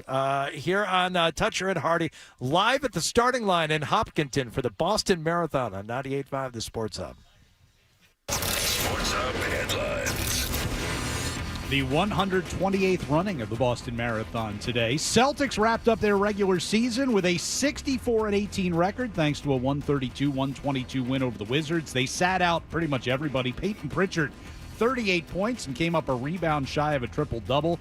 Playoffs start on Sunday. Celtics will play the as-of-yet-to-be-determined 8th seed. It'll be Philly, Miami, or Chicago, Atlanta. One of those teams is coming to Boston. Meanwhile, out west, tomorrow night's play-in matchups. Lakers take on New Orleans, Golden State versus Sacramento. The number 1 seed in the West is Oklahoma City. Denver gets number 2. Red Sox hung on for a 5-4 win yesterday to take 2 out of 3 over the Angels. They welcome in the Cleveland Guardians to start a 4-game series today. Cutter Crawford gets the start. 11:10 first pitch on Patriots Day. Bruins will play tonight in D.C. against the Capitals. Judd Surratt, Bob Beers will have pregame at 6:30, face off at 7 here on the Sports Hub and the New England Honda Dealers Bruins Radio Network. Patriots will host Michigan quarterback J.J. McCarthy for a visit today in Foxborough. Scotty Scheffler, your Masters champion for the second time in his career. Headlines are brought to you by Cross Insurance, known for building winning partnerships with teams of all sizes. The official insurance broker of the Red Sox, Bruins, and the Patriots. Visit crossagency.com. Cross Insurance, your team, your choice. I'm Ryan Johnston on Boston's Home for Sports, 98.5 The Sports Hub. More headlines at 8 o'clock.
Jack Hardy. Kinda looks like a poodle. It's an effing poodle, dumbass. The Sports Hub. Seconds tick off the clock, and the most dominant season in the history of the game's most storied franchise comes to an end. The Boston Celtics cross the finish line with 64 wins and a regular season for a lifetime. The final score on the final day, Boston 132, Washington 122. Back here on Toucher and Hardy, brought to you by FanDuel Sportsbook. Make every moment more with FanDuel. And this hour of our marathon coverage is brought to you by the Doug Flutie Jr. Foundation for Autism. 64 wins for the Celtics. That is very, very impressive. And you think back on like some of the losses this year where they, you wonder if they're really going to have it and if they're going to be able to figure things out at, crunch time. And, of course, there was the big comeback loss, and they had the 30-point lead. You got to nitpick just to find losses in the schedule. Yeah. And then the back-to-back losses in Atlanta were sobering because you're like, okay, they should beat this team, no problem. The 30-point, where they blew a 30-point lead, and then they lose the next time they play Atlanta as well. Right. You're just a little uneasy about that kind of thing this late in the season because the starters were out there for most of that. Yes. But ultimately, Sean's right. I mean, they average margin of victory. They had more 30-point wins than they had 10-point deficits during the season. Put that in perspective. Yeah. That's crazy. So 64-18 really is better than that, but again, we saw this happen to the Bruins last year. 64-18 is nice, but talk to me in about 6 weeks, and we'll see where we're at. I mean, and Ryan, I don't know how you feel about this. Number one, all right, we're committing the cardinal sin here of mixing sports, but the clampdown in the NHL when it comes to the postseason and the way teams tighten up defensively and scoring comes at a premium, to me, is greater than what happens in the NBA. Yes, NBA teams tend to pay more attention to defense and play tougher defensively in the postseason, but it's not to the same level as it is in the NHL. The NHL is like a different sport. It really, like regular season versus postseason is an entirely different animal. In the NBA, teams with the best players generally win playoff series. There aren't a terrible amount of upsets. It's kind of plays out a lot closer to what regular season action is. Yeah, I think that's fair. So this is a long way of saying the Celtics have no excuse for going in, and they should dismantle their first-round opponent. Okay. I don't want any of this nonsense like we suffered through last year with having to go 7 games against Atlanta last year. Like that ended up doing them in as much as not showing up for Game 7 against the Heat. Keep in mind that 2008 championship team went to 7 games with Atlanta in the first round. They went to 7 games with Cleveland in the next round, 6 with Detroit, 7. I mean, they were pushed to the limit, and they won a championship. That was a relatively new dynamic they were dealing with, and they hadn't set records for margin of victory. They won 66 games that year. Did they really? 2008? Yes. Oh, wow. They were 66-16 that year. But the margin of victory thing wasn't there, Wallach. They didn't have the margin of victory thing. That's right. That's right. What was their net rating? What was their net rating that year? So the opponent, as Ryan's been saying all morning, is yet to be determined. The play-in tournament starts in the Western Conference tomorrow night, starts in the East on Wednesday. Miami is at Philadelphia in the 7-8 game. The winner of that game is the 7th seed. They play the Knicks, who snuck in and won the 2. So the Knicks are the 2 seed in the East this year. And then the loser of the Philadelphia-Miami game will play the winner of the Atlanta-Chicago game on Friday to determine who is the 8th seed, and will face the Celtics beginning on Sunday. I can't believe that Atlanta, at least, you could argue, made a case for themselves to be postseason worthy by getting those wins against the Celtics. But the Celtics have beaten those first 3 teams senseless, but have struggled with Atlanta. Those 3 other teams, the Celtics have a combined total of 1 loss. Chicago? Yeah, but if you what I'm saying, they've handled Miami, Philadelphia, and Chicago without any trouble. Chicago's it's Atlanta they've had trouble with. Chance to be in the postseason. See, this is why there's people in the NHL that are talking about expanding the playoffs and doing a play-in thing. Like Chicago and Atlanta have no business being in the postseason. They're sub 500 team. The Hawks finished the year 36-46, and we need to see more of them on national TV. Stupid. Yeah, and I would argue for it in the NHL only because everything can change based on a hot goaltender or an unfortunate injury, which can happen in the NBA too. But I never feel like an 8 seed in hockey or a low seed doesn't stand a chance against a 1 seed because it's just fluky. No, but you start expanding out to number 9, number 10, and you start winding up with more meaningless games in the postseason, which is not great. Right. But the Celtics Celtics are likely to end up playing either Philly or Miami here, and that's a series. That's actual competition in the first round. I don't think Miami. Think about Miami. Miami just made the NBA Finals, and they were an 8. They were a play-in team, and they beat the Celtics in the Eastern Conference Finals. I mean, the play-in. Does Miami scare you this year? No, they don't. No. But here's the problem. They didn't scare me last year either. But here's the thing. For some reason, they're able to get their act together when it matters, like now. They haven't played well. They've been beset by injuries. Philadelphia, by the way, another team beset by injuries. Joel Embiid re-injured his knee last week, and he came back and played on it in the second half of that same game, but he's not 100%. But it's Joel Embiid. It's a 7-game series, and that's not a guy, the reigning MVP of the league, that's not a guy you want to face right out of the chute. That's the other part of it. Miami, you have history with. Miami's been a pain in the ass to beat the last couple of years. They didn't do it the last time. And Philadelphia, even though you've handled them, the last thing you want is to be in a knockdown, drag-out series if you have to be. I think it's really pretty simple when it comes to the Celtics and their expectations. You can find some issues with any of these opponents. I get it. Miami, they surprised you last year. Embiid, if he is healthy, that's a problem. That's a legitimate concern. But anything short of the NBA Finals is going to be a disappointment for the way this team has played this year. I agree. I'm just talking about pitfalls, but you're right. The way this team has played all season, there are cautionary tales, and I brought up the Bruins because the Bruins had a beyond dominant season last year and got bounced in the first round. This is what the Celtics have just completed this year.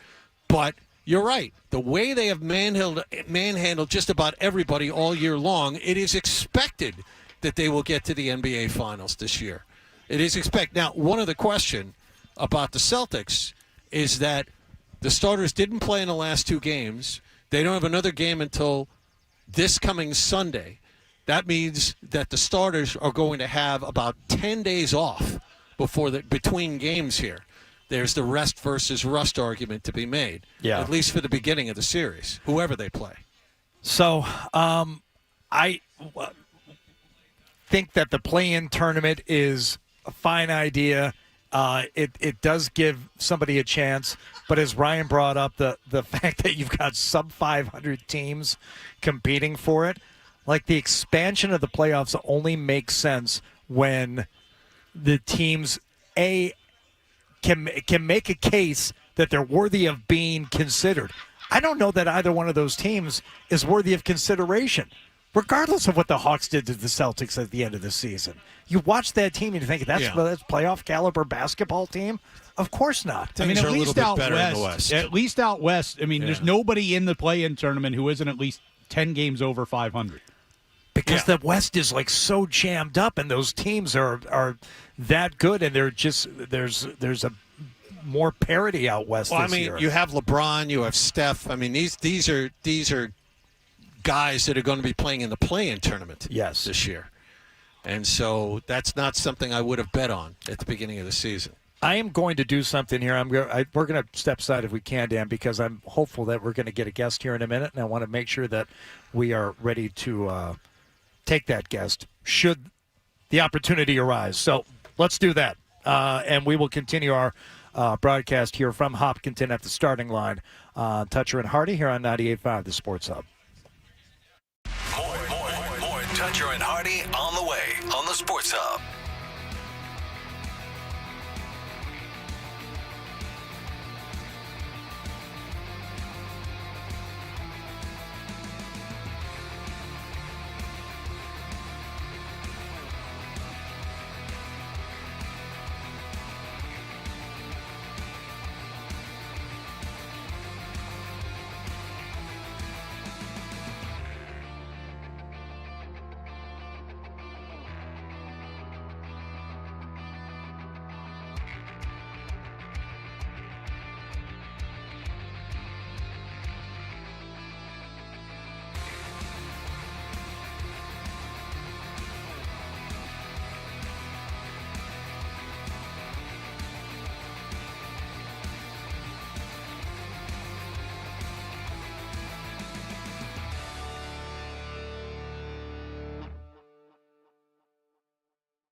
Sports Hub. Hardy and Wallach here in Hopkinton. Starting line of the Boston Marathon. Ryan Johnston also with us here today on 98.5 The Sports Hub. I think runners and walkers too, Dennis, probably appreciate. What? You got me looking. I look back to my stats from my first triathlon.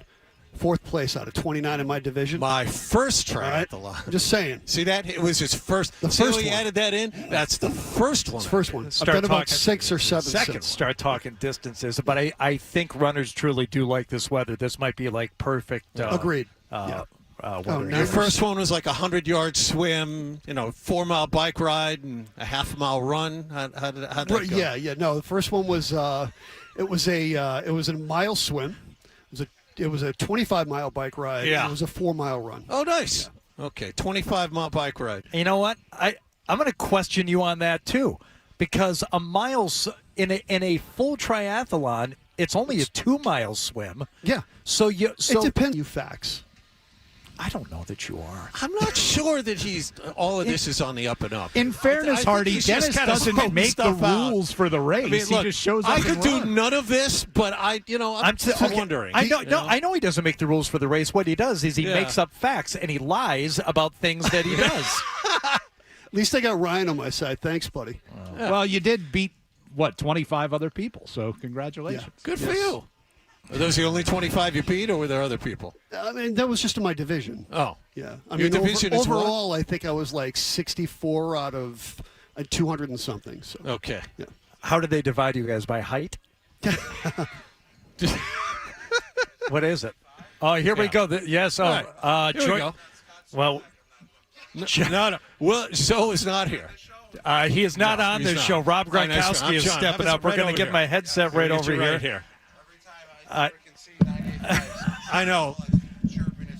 So, Rob, you and oh yeah, we're already live. We're on the air. We're right? live. We just first time on without Scott Zolik, always just chirping. So the last time I saw you was at the Army Navy that thing. I was there with Bertrand and Zoe that day. Yes. We were in the media row at the hotel. What hotel? Fairmont Copley, was it? No. Yeah. We're downtown hotels. at the Copley, and I told everybody afterward, I'm like, that's what Radio Row should be like for the Super Bowl. Was that not the best setup? Because you got to do like all the interviews and walk around everywhere, and it was easy. And it's easy. And actually, that is how the Radio Row is now set up at the Super Bowl. Ever since COVID, they stopped allowing fans in. So when I went and did Radio Row at the Super Bowl now, since COVID, it's actually very easy to walk around and get all the interviews done, because it's not like you're getting a football shoved in your face 100 million times going from interview to interview. And I just like it that way. It just makes it easier. Sure. You get your work done.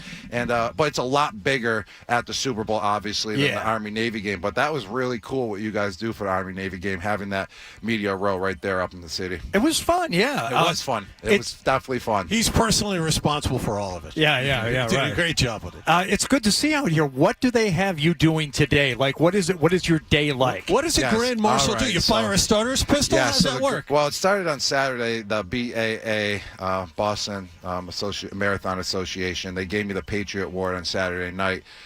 To an outstanding citizen that represents the community. So I'm an outstanding guy that represents the community. What else can I say? Good for you. It was amazing. It was one of the best rewards I've definitely received in my lifetime, and they did a really good job honoring me, and it was really special, and just an amazing time at that event. And now here I'm the Grand Marshal today, and what it consists of is first coming here, doing a couple interviews. I was live on TV over there. Sure. I rolled out of bed this morning at like 6:30, let my dog out. He took a nice pee, Sure. Yeah, he's pissed that I left because he didn't get his walk before I left. So, I understand. But it's all good. And now just taking pictures with all the fans and everything, a couple of the racers that are about to kick it off with us as well. And then at about 8:52, hopping in the car and then being the Grand Marshal, just going 25 miles per hour throughout the whole course, sticking my hand out the window, waving to everyone. I'm going to kind of actually treat it like the Super Bowl parades, because those parades are legendary. Those were the best days of my life, the 3 Super Bowl parades that we had here. Yeah. There's probably going to be no beers, though, drinking like they were at the parades. Edelman's not going to stand on the hood of the car and surf his way down. Hopefully he does. That would be great if he has a guest appearance.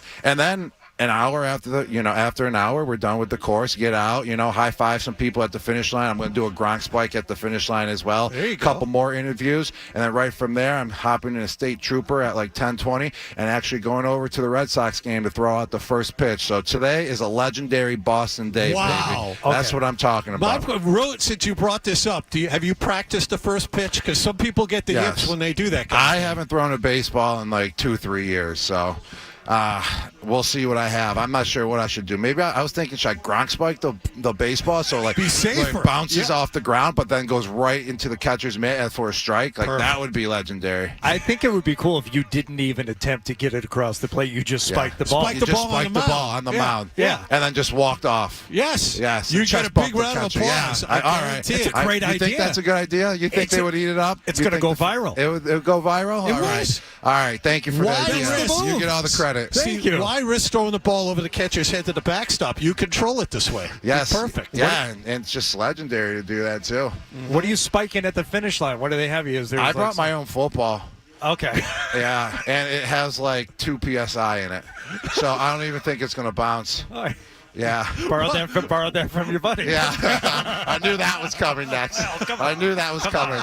You set yourself up. I did set myself up. Speaking of quarterbacks, do you like one? They had 3 overall for the Patriots? Oh, yeah, I think the Patriots definitely need to go quarterback. Or if they don't go quarterback, they need to get Marvin Harrison Jr. I think he's the best skill player in the draft if they don't go quarterback. If they don't go quarterback, you would have to take him then instead. Do that and just put him out there with Jacoby Brissett or whoever. Jacoby, and then see how it goes. Maybe sign another veteran or take another rookie in the 2nd or 3rd round. But I think they're going to go quarterback, though. I think they're going to go that direction. I think Drake May is going to be the guy that's going to be available at number 3 for them. Have you spent any time watching any college football over the last year? Just a little bit, nothing too extraordinary, but whenever you can watch it, bits and pieces there and there. But I'm more of an NFL fan. I follow Arizona, obviously my alumni school, so they had a great year. They won the Sun Bowl, and they won 10 games this year and finished number 12 in the nation, which is incredible for the University of Arizona's program. That's great. You paying attention to the Celtics and the Bruins, the run they're going to go on? Yeah, I just saw that. The Celtics, they just got the number 1 seed in the NBA playoffs, and they're going to face whoever wins the first playing game. Yeah, that's right. I saw that, which, that's very special. That's great for the city of Boston. I mean, the city of Boston, it's the best sports town, no doubt about it, and probably in the world. It's definitely the number 1 sports town in America. I mean, I played in Tampa. Tampa doesn't even compare. I mean, we had a great run in Tampa, but like the sports town in Tampa is not like the sports town up here. This is legendary. This is number 1. The fans are in it for the long run. They're in it if you're terrible. They're in it if you're doing great. You're going to hear how terrible you're doing if you're not doing great, that's what it comes with. That's the territory that comes with it. So best sports town in all America, no doubt, Boston. I'm wondering what's next year. You've done so much since you retired. You've done the acting thing. You've done the wrestling thing. You're doing this. What else is in front of you? Seems like things are wide open for you. Things are wide open. I actually just took off like 40 days in March, which was great. I mean, I had to hit the reset button. I did a lot during the season, a lot of traveling to go to LA and do the pregame show for Fox. And I mean, it's great to do it. It's just a lot of travel to head back over there and then come back to the East Coast, because I'm an East Coast guy. I grew up in Buffalo, played here in New England, down in Florida too a lot. So I'm an East Coaster. So the travel can get to you a little bit. So it was good to take off some time. And then I just got back after it about a week ago, and it's fun to work again when you take a little time off. So everyone have a balanced life out there. That's the way to do it. That's why I was always asking for another extra bye week when I was playing football. Just to have a balanced life. Work-life balance. Yeah, that's the idea, especially if the work involves being Grand Marshal of the Boston Marathon, throwing out the first pitch at Fenway. If that is what your work day is, then I think that's a good idea. Then it's not bad. I'm gonna sign up now. That's why I signed up for this job today. I like it. I like it. Rob, it is good to see you around town so much, and seriously, being a part of it still. I mean, everybody wanted you to stick around New England when you were done playing. So it's good to see you again here for the second time in 3 or 4 months or whatever. Oh, so yes. New England will always have a place in my heart. No doubt about it. It'll always be a home. And when I got drafted here in 2010, the whole community, the team, the organization, all of New England, welcomed me with open arms. And it was one of the best feelings to have that and be in that situation. So I'd love to always give back to New England just as a whole, especially to the city of Boston. So it'll forever be a home. Right on. Hey, good to see you. Good Yes, luck. Any good to see you guys, message too. for Zolak? We'll see. Oh, him yeah. tomorrow. Scott Zolak. No message for him. Besides, he's taking a day off today. What a wussy. Where is he? Is it too early for him? No, he'll probably be at the studio. He lives right down the road, though. Lives down the road. He He's should have not stopped here. by. He No. should have Taking stopped the by. day off. That's why he couldn't work for Bill. No days off. Days off. That's right. That's right. Rob Gronkowski, your Grand Marshal of the Boston Marathon. Good to see you, Awesome, Rob. man. Thanks Thank you, so guys. much. Thank you, man. Thanks for coming by. Yes. There we go. Well, we'll get a check of the headlines here. We're running a little bit late, but for good reason, as Rob Gronkowski joins us here at the starting line in Hopkinton for the Boston Marathon on Toucher and Hardy here on 98.5, the Sports Hub.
Hold everything 98.5 the Sports Hub has to offer in the palm of your hand.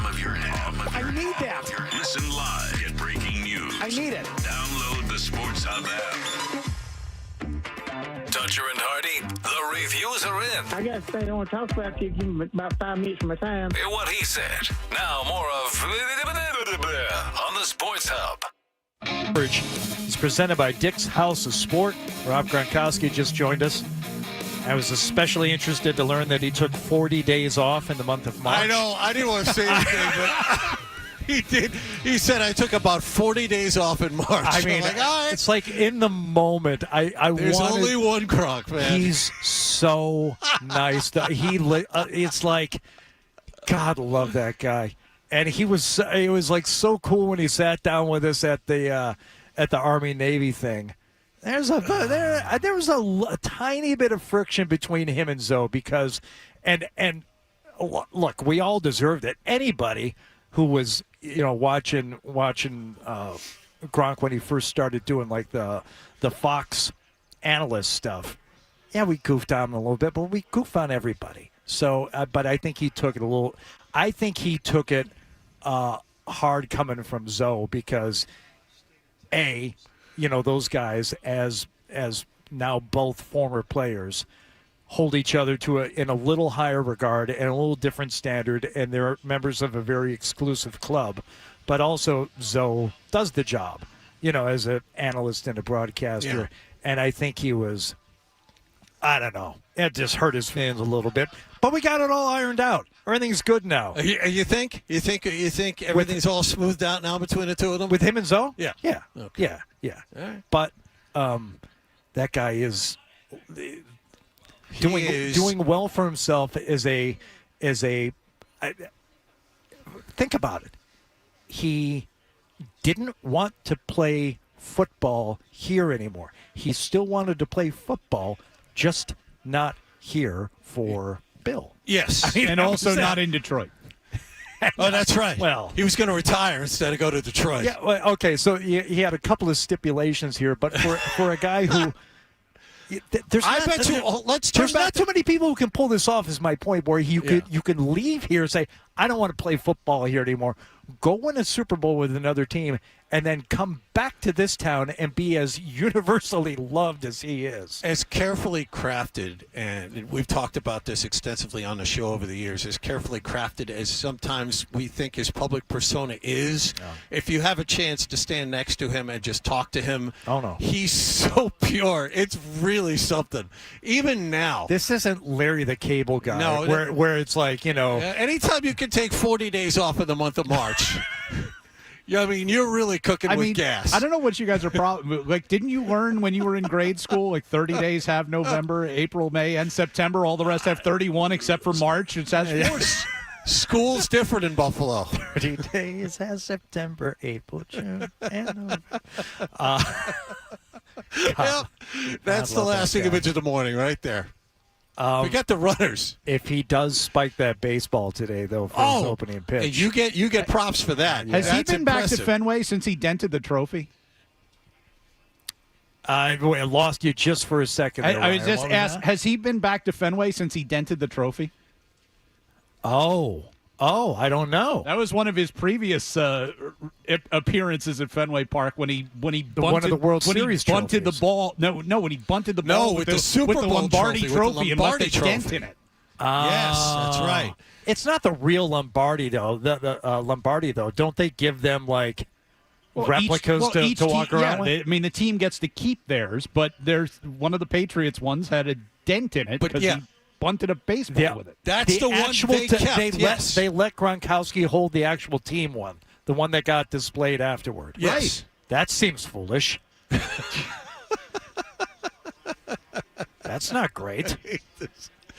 So Gronk is he's in the pace car basically for the marathon. He goes ahead of everybody. Does he ride on the back of? Does he ride like sitting backward on the motorcycle with the? No, is McCone doing that for us today? I could have sworn McCone was the one riding in the truck today. That's a really good question, and I think Bob Sosi is going to be joining us a little bit later. If anyone has a comprehensive list of what are all our duties?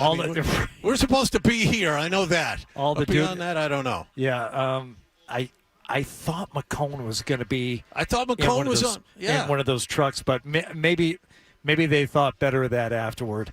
And is Rob going to ride the entire course? I guess. Oh, it'd be great. They kind of have to. Yeah.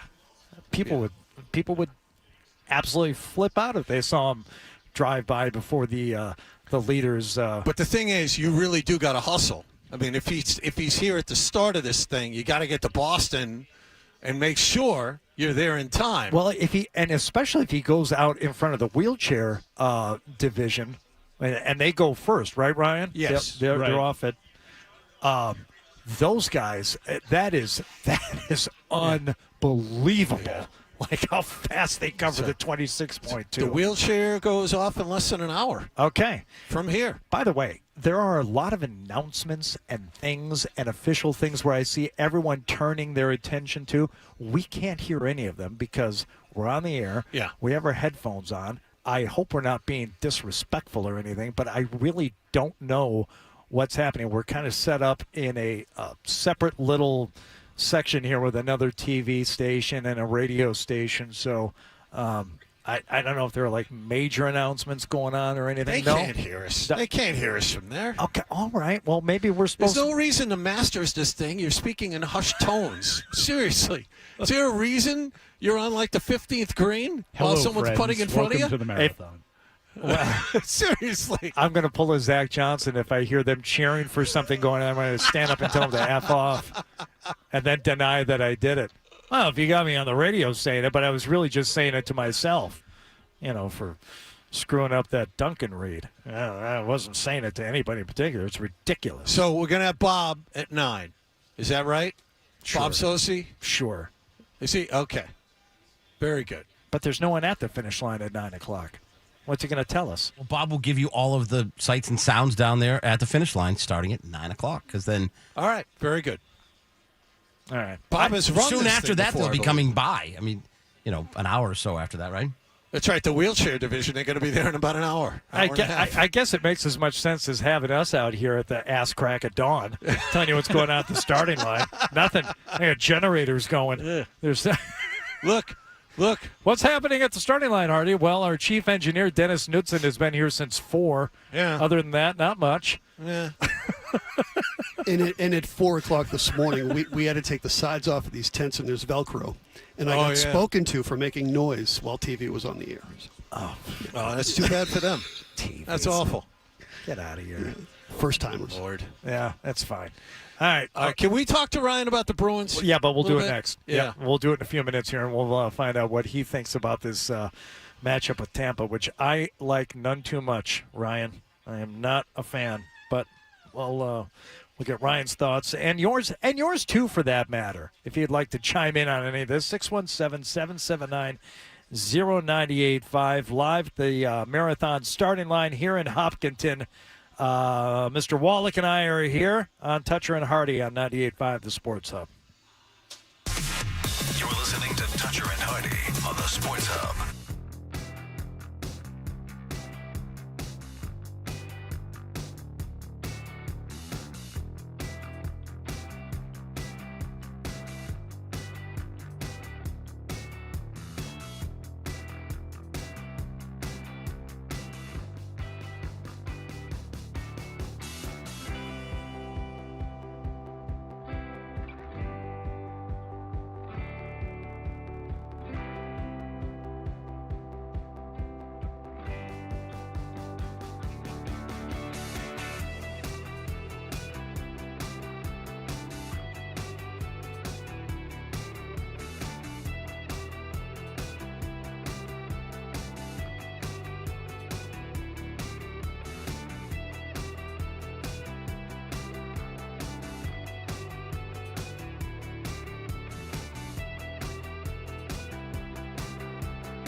fires, and Jory the save, who came back in net as Pastrnak was denied, but this baby is in the books. The Boston Bruins are back into the top spot in the Atlantic Division. They've got a 1-point lead over the Florida Panthers with 2 games left. 6 guys with goals tonight. Your winner comes from Morgan Geekie in the 3rd period. Your final, Bruins 6, Penguins 4.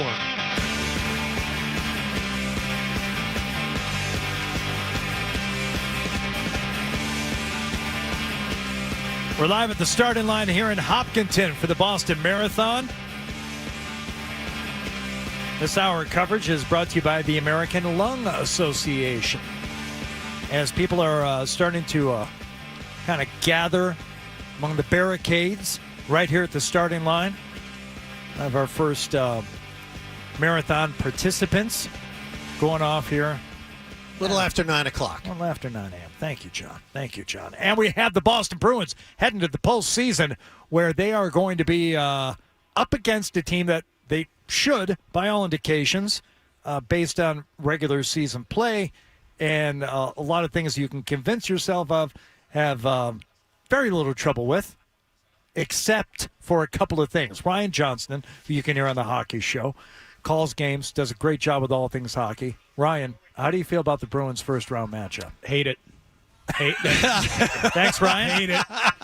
Back to the marathon coverage. No breath, just, oh, no. Not this guy. Okay, so As why first-round matchups go, this is the worst you could have drawn, I think. Okay, so to me it's twofold. And I should mention, not exactly set in stone, pretty much, but there is still the possibility that the Bruins either don't finish first in the Atlantic. There is an outside chance they still could pull ahead of the Rangers for first overall and get the second wild card instead. But this is most likely the matchup. So, Ryan, correct me if I'm wrong. Bruins have 2 games left. If they earn a total of 2 points over the next 2 nights, they clinch first, correct? Yeah, or a Florida loss, but it's basically they need 2 more points to make it official. So if they win tonight, it's they're locked into first place in the Atlantic. If Florida loses in regulation, they're locked into first place in the Atlantic. So that's the most pressing issue right now. And the most likely scenario is then that they end up playing the Lightning in the first round. Right. So to me, it's Vasilevsky first and foremost, which I think you can play as well as this team can play. In terms of defense and being smart with the puck and doing what they do pretty well, I think, on the penalty kill and just have all facets of the game working. And you could run into at least 2 games throughout a 7-game series where nothing you do is going to be good enough to score more than a goal on Vasilevsky if he's having one of those nights. That's the problem is, you said it earlier, Hardy.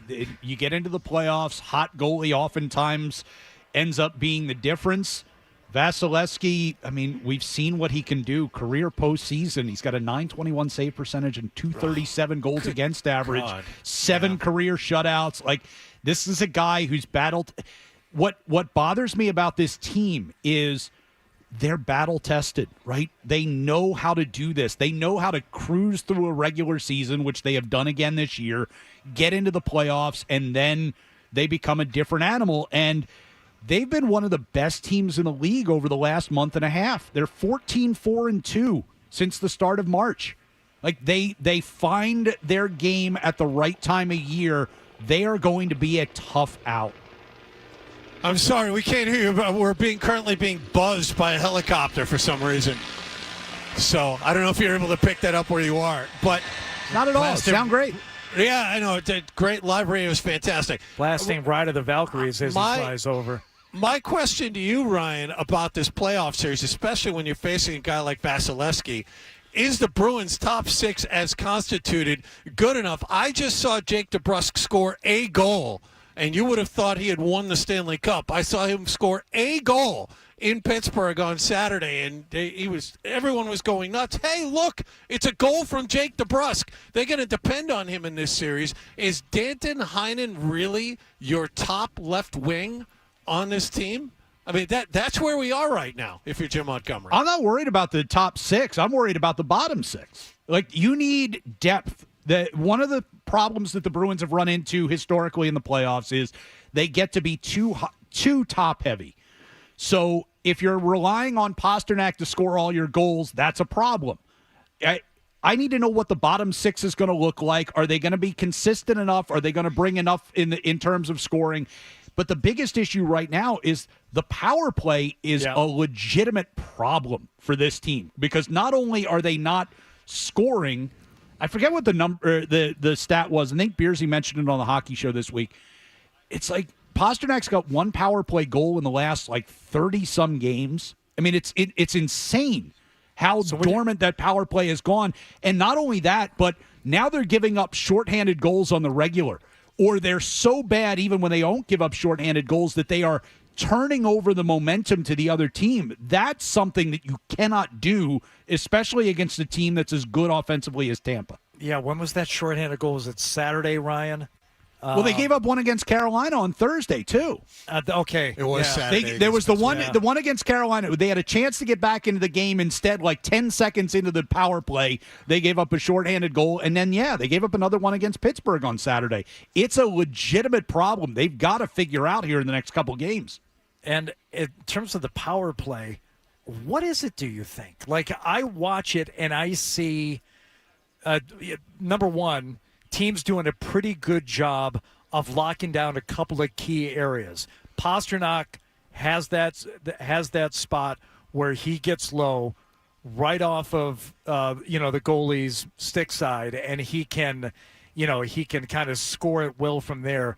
They're keeping that area a little more clogged up, and same thing with Marchand, who kind of likes that same spot, I would say, just off the dot, kind of on the glove side, and they seem to be clogging up those areas a little bit where the Bruins have had success in the past on the power play, but they're just not getting the puck to those places, or when they do, there's no shot to be had. They just, it has become, I think, legitimately a confidence issue where nobody seems to really at times want to handle the puck, or they're making dumb decisions or whatever it might be. But yeah, I think teams obviously know. I mean, we all know where's Pasternak's bread and butter.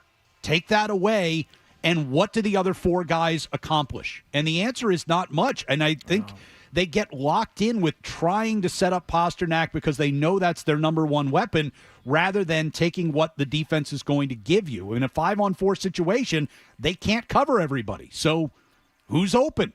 Who's making the play? And the answer right now is nobody. We've talked at length, Ryan, over the last few weeks about the goaltending and where Jim Montgomery's going to land on this. Right now, it looks like they're going to alternate the first 4 games. You still on board with this or not? I'm fine. I mean, as long as they're both playing well, and they both have been playing well, or reasonably well recently. I think, Swayman hasn't been quite as good as Ullmark, but I don't see any reason at this point to deviate from what works. And I don't think it's in the team's best interest to make Ullmark play 4 or 5 games in a row when it's shown historically that's not what's best for his game. All right.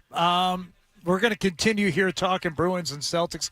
I saw one call pop up there, but I didn't get to it in time, so feel free to call back in. 617-779-0985. Bob Sosi is at the finish line today. He's covering the marathon for us here. 98.5 The Sports Hub, proud partner of the Boston Marathon this year, and some of the other Beasley radio stations. We're all kind of joining together to bring you this coverage. Wallach and I are here at the starting line, where now you see all these people in these nifty marathon uniform jackets. That's kind of like the Boston Strong colors there, right? Yeah. All right. So now blue and yellow, and I have no idea what that signifies, but there they are standing at the starting line. This is why we're here, Wallach, to paint the picture. And let me do this as a radio professional. It looks like something may be about to happen. So just let that wash over you. Theater of the mind. Well done. There's enough standing around and enough people looking in the same direction occasionally to where I think something might be happening soon. The start line is about 20 yards off to our left. We are on a small hillside right near the start line. And yes, people are convening. Don't forget, people, if they want the full flavor of Marathon Monday without being there, they can watch us on YouTube. Oh yeah, right now, and you can really get the full atmosphere. Of you guys sitting in a tent with a blank background and a couple of TV people wandering around. But you know what, Ryan? If we could only turn this camera around, then you'd see all the camera people standing off right in front of us, and they really get the flavor of how the media is waiting. We probably could. Yeah, look at this. Dennis might actually turn the camera around. Turn the camera over to the start line there, Dennis. Yeah, for the people watching and commenting. They don't need us. They don't need us against a black background. Just 90 degrees here to the right. Yeah, on Hey, YouTube. see it? Search 98.5 The Sports Hub. Look at that. YouTube and subscribe. Smash that subscribe button, as Fred likes to say, to keep up to date with all the best moments from Boston's home for sports. Hundreds of people are now enjoying the view that we have. I described that accurately. Yes. Here, I'm gonna see all the people in the jackets. They're standing there, and they look. See, Ryan, aren't you glad you asked? It looks like. Well, I'm watching on the delay on YouTube, so they're just starting to move the camera now. So okay. You have to give it a few seconds. Okay. I'm watching it right now. We're seeing it live, baby. I'm watching the YouTube along with you. All the way live. Yep. All right. There it is. This is what's going on. A lot of people standing around. Not for much longer, though. Wheelchair race less than a half an hour from now. I just saw Gronkowski's Grand Marshal pace car. I did. A nice wrap on the car there. It's a Honda. I don't know if he's going to fit in that thing. I know. It's not by a the pilot. way, I noticed that the front seat was way forward. There was no one sitting there. They're going to have to move that. They're going to have to move that thing. They're going to have to rip out the front seat and let him sit in the back seat, high tower style. Like Bubba Smith in Police Academy. That's right. That's what they're going to have to do. That's right. All right. We'll return. We're going to get the headlines here from Ryan Johnson and more here from Hopkinton at the starting line of the Boston Marathon with Toucher and Hardy on 98.5 The Sports Hub.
At the starting line of the Boston Marathon in Hopkinton, Toucher and Hardy, brought to you by FanDuel Sportsbook. Make every moment more with FanDuel.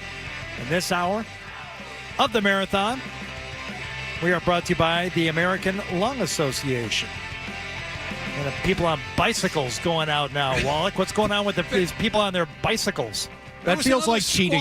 It was a squadron that left at about, I don't know, an hour ago. Maybe it's every hour. Maybe we can ask Dennis since he does the triathlons. His biking seems easier than running. Yeah, Dennis, you've walked the course. What's going on? Pretty sure this, Joe. Thanks, Wallach. I'm pretty sure this is just a marathon, Ryan. There will be no bikes in this race.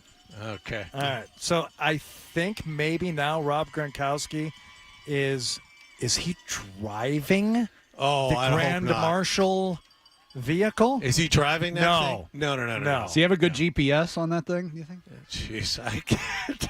He's in the back seat. It says Rob Gronkowski, Grand Marshal, 4X World Champion. Yep. And he's in the all-new Honda all-electric 2024 Honda Prologue. He's going to accidentally lead all the runners into Worcester. By the way, I just want to say a couple of things. That during the break, they introduced Gronk to the crowd here, and he walked around in the starting line, and he's like, Rob, why don't you run the first few steps? Rob lined up and ran the wrong way. They had to turn him around to force him back towards Boston. No. Yeah. Yeah. Rob, you got to turn around. Okay. Rob. It's easier when you have like 40,000 people running with you. You can kind of just follow the crowd. But by yourself, it's tough. But before all that happened, Gronk was standing at the starting line, and all the guys in jackets were surrounding him, and everyone was cheering for him. And he gave all these high fives, and then no one gave him any direction. He wasn't sure what to do or where to go. Wait. Rob Gronkowski, and then the applause. They're going to be starting off to our left and running past us this way. Kind of going downhill at the start, okay? Yep. But if you're up there at the starting line, there are many people gathered on both sides, and a big part of that runner's pavilion off to our left is on the other side of the starting line. Yeah. So And Rob's never been here. Doesn't know which direction he needs to go in, doesn't understand the rules. I get it. Yeah. It makes perfect sense. There's one thing that's really bumming me out, though. There's a house right across the street, beautiful old Hopkinton home here. Yep.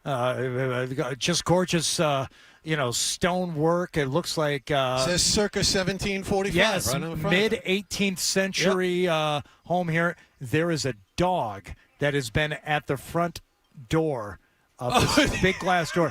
That dog wants out so bad. This could be the best day of this dog's life. Out here with a bunch of people gathered essentially, along the sidewalk in the front yard of this old house. And the dog's like, let me out there. It's like having thousands of visitors on your front yard, and you can't go say hi? No, but it's the cute. I understand what Hardy's getting. It's like the cutest dog in the world. It's like this white lab. I can't tell if it's a golden retriever. Or is it a yellow lab? I think it's a yellow lab. Okay, yeah, now I can see. So it reminds me of my dog. Yeah, if that were my dog, she'd be going nuts. Let me out there. Those are all my friends. All my friends are out there. Yep. And I want to be out there with them.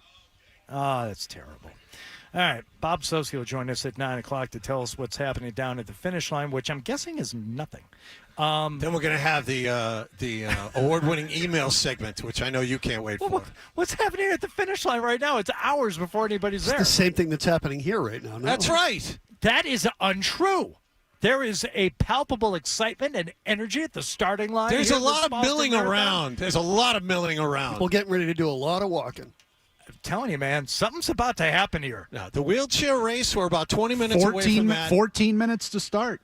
Okay. Oh, there you go. Things are happening.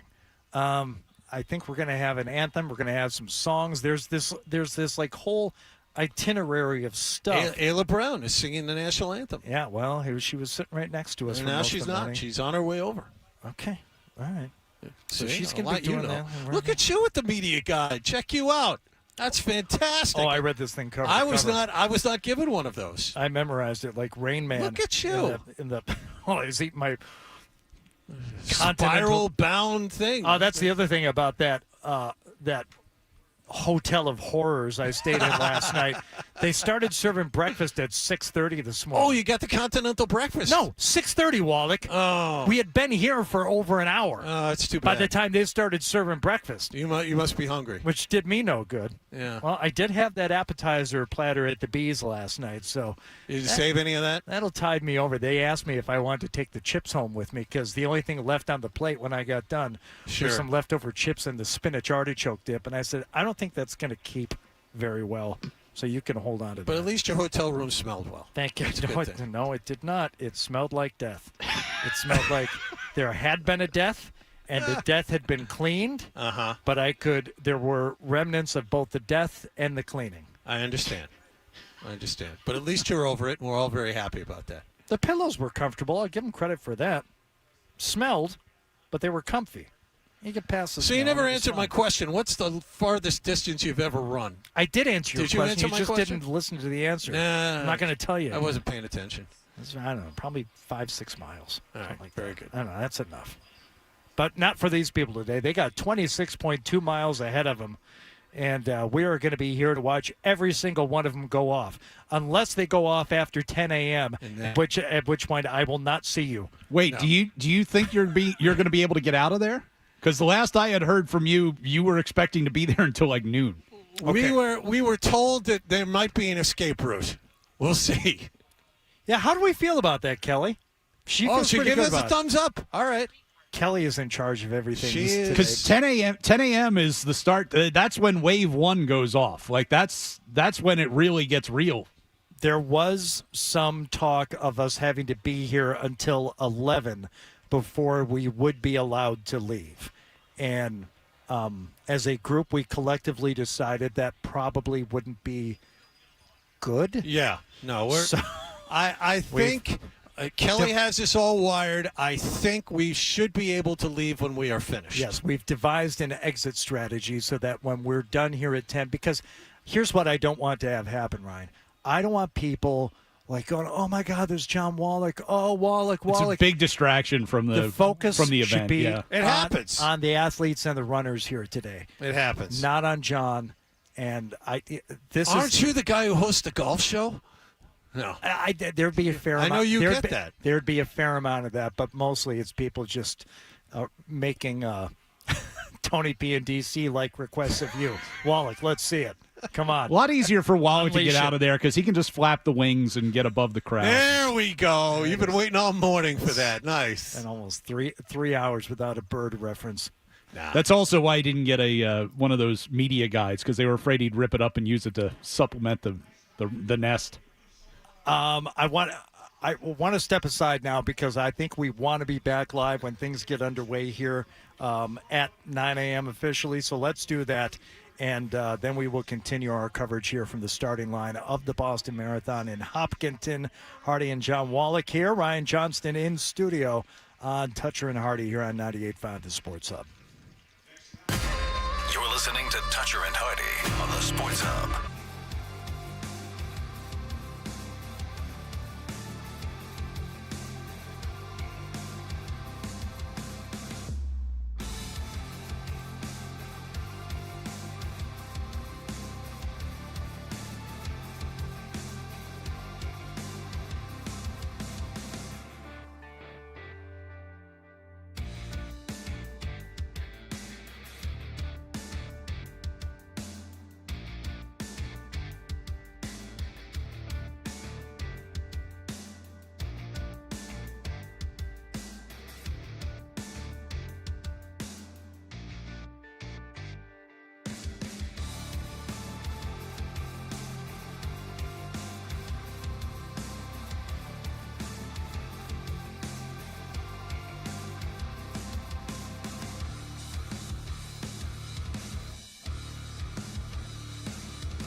like we're in studio. Yeah. You know, it's just the same. Dan O'Brien just gives me a ration of crap every morning. I've been it's all the same. It's been since 6 o'clock since you and I have really spoken on the air. And so you waited until now. All right, very good. I had a couple questions. I shouldn't have done that going into the music bed. I apologize. You're the best, Dan. Don't let anyone tell you different. Just go on vacation, would you? You got an hour left. I'm on my way. We're, that's right. Waldek's off the rest of the week. So Hardy loves flyovers. Hardy loves the flyovers. Who doesn't love the flyovers? Ayla Brown, as we were just saying, sang the national anthem to officially kick this thing off. And then right as she ended, literally the words were trailing out of her mouth. Yeah, home of the brave. We had two fighter jets do a flyover, like really, and they were really low too, like shake the ground low, over the top. Fantastic.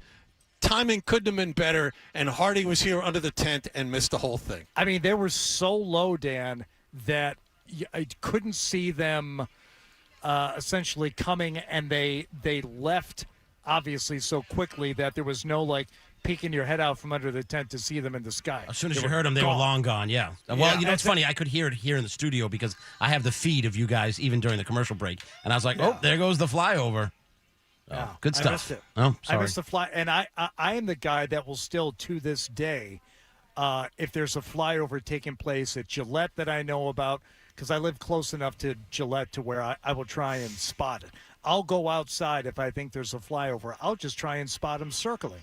Who doesn't love a flyover? And I missed it. Oh, it's great. And it was ground shaking. They were low. They were probably, I would say, no more than 30, 40 feet off the deck. They were just... We wouldn't be here if that was the case. Buzzing the tower like in Top Gun. And they tried to tell him negative, Ghost Rider. I believe that is a violation of the hard deck rules for this particular hop. Yes. That's a good point. Get your ass above the hard deck. That's right. But Dennis Knutson, who is seen can more... Can I ask you something, though? Loves it. All right. And it wasn't Viper. It was Jester, who I think, didn't he go below the hard deck in order to evade Mav and Goose? Mav shot him down anyway. Well, he went below the hard deck. Yes, but he had lost sight of them, and he was calling off the whole thing. Like that he called no joy. Tom exactly. Skerritt made that very clear when he asked Maverick back into his office afterwards. But Maverick had the shot. There was no danger, and he took it. Okay. Broke a cardinal rule of engagement. Okay, that's right. So Jester, his excuse was, I didn't know where they were, so I said, no, the timeout. Yeah, it's like running out of bounds. You know, it's like I wasn't sure where they were, so I just, I'm going to take a quick timeout here and kind of reset everything. Goose said it afterwards in the locker room, Jester's dead. No, it doesn't count. Yeah, right. You know? All right, we're like 30 seconds away now from the official start of the Boston Marathon here today, so we are going to bring this to you live. We are going to explain to you what it's like to be here at the start of the Boston Marathon. A lot of people get to witness this along the route. A lot of people get to see it at the finish line. And the wheelchair division. That's where Bob Sosi is, and we're going to speak with him in a few minutes, but few have witnessed what we are about to witness here today. They heard the crack of the starter's pistol, and they're off. And now the wheelchair division is off, and it is impressive the amount of speed these guys get up to in just the first 30 or 40 yards of this race. And the Boston Marathon is underway in 2024. The 128th Boston Marathon has begun. Hardy, I am impressed. You hit the post on the starter's pistol. Like you dropped out just in time for us to hear the actual crack of the starter's pistol. Well, it's all skill. Time to let you peek behind the curtain. This ain't my first marathon, baby. I've run several, and this is like runway. This is just old hat to me, sweetheart. I know what I'm doing here. All right. Well, now it's underway. Now we can do the headlines, and then we'll talk to Bob Sosi, who let Bob know that the wheelchair guys, they'll be there in what, like an hour and 15? Like 20 minutes?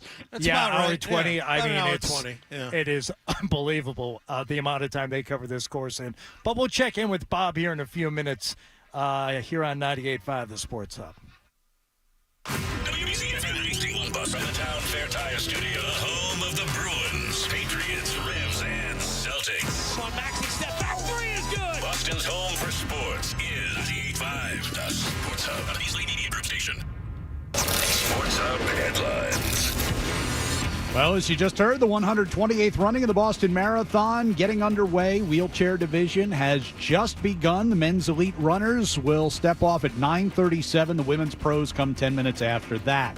Celtics finished off their regular season, beating the Wizards yesterday, 132-122. Starters all sat out that game to get ready for the playoffs, which officially begin for Boston on Sunday against a to-be-determined 8th seed. The Eastern Conference play-in tournament will start Wednesday with Philly against Miami, Chicago versus Atlanta. Out west, they will start the play-in tournament tomorrow night. It's the Lakers and New Orleans, followed by Golden State versus Sacramento.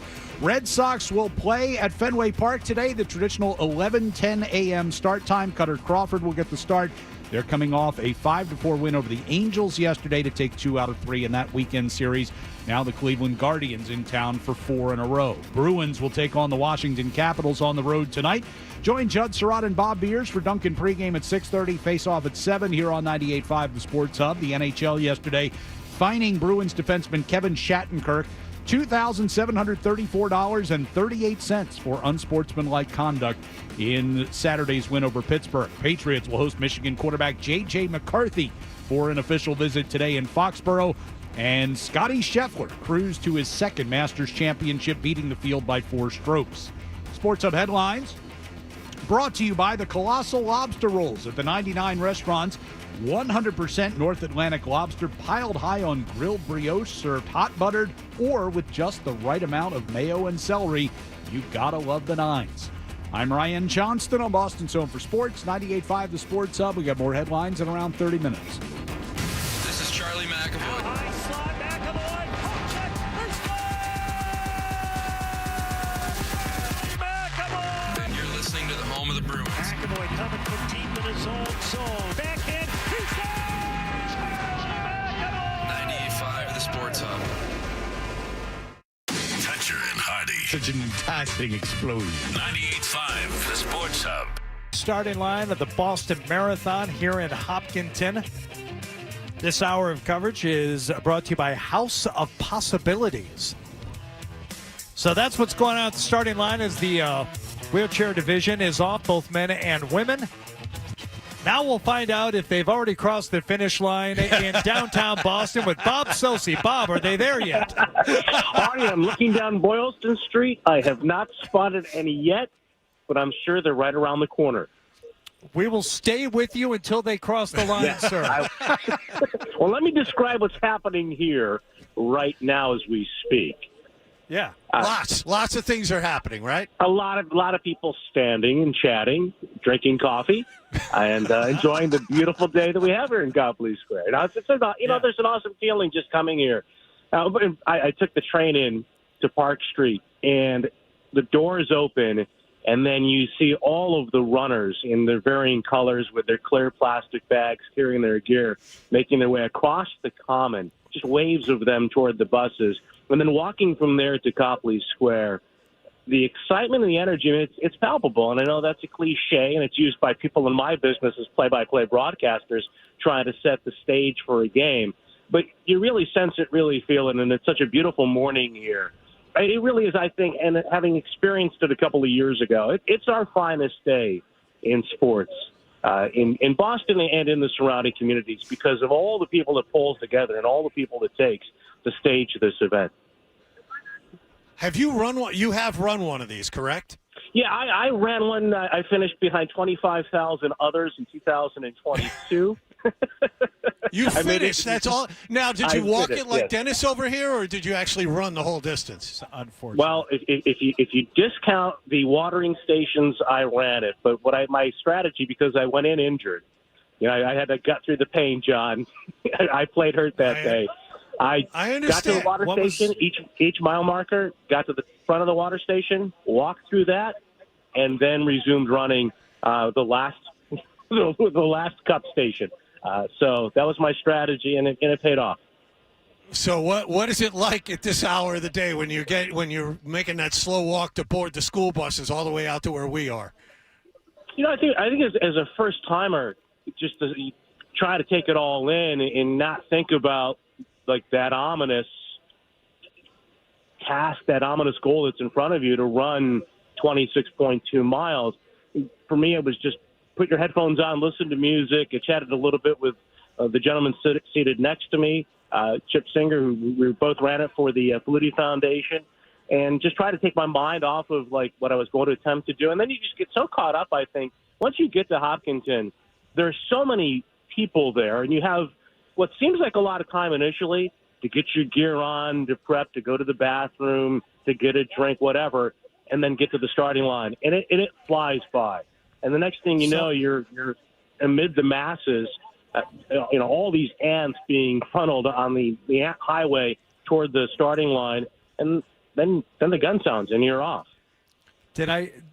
I've heard this before, that once you're running, and as monumental as that task seems like it is in front of you, running it in a big group and seeing all the people along the marathon route makes it to where, okay, I'll be able to do this. There's enough other people running with me.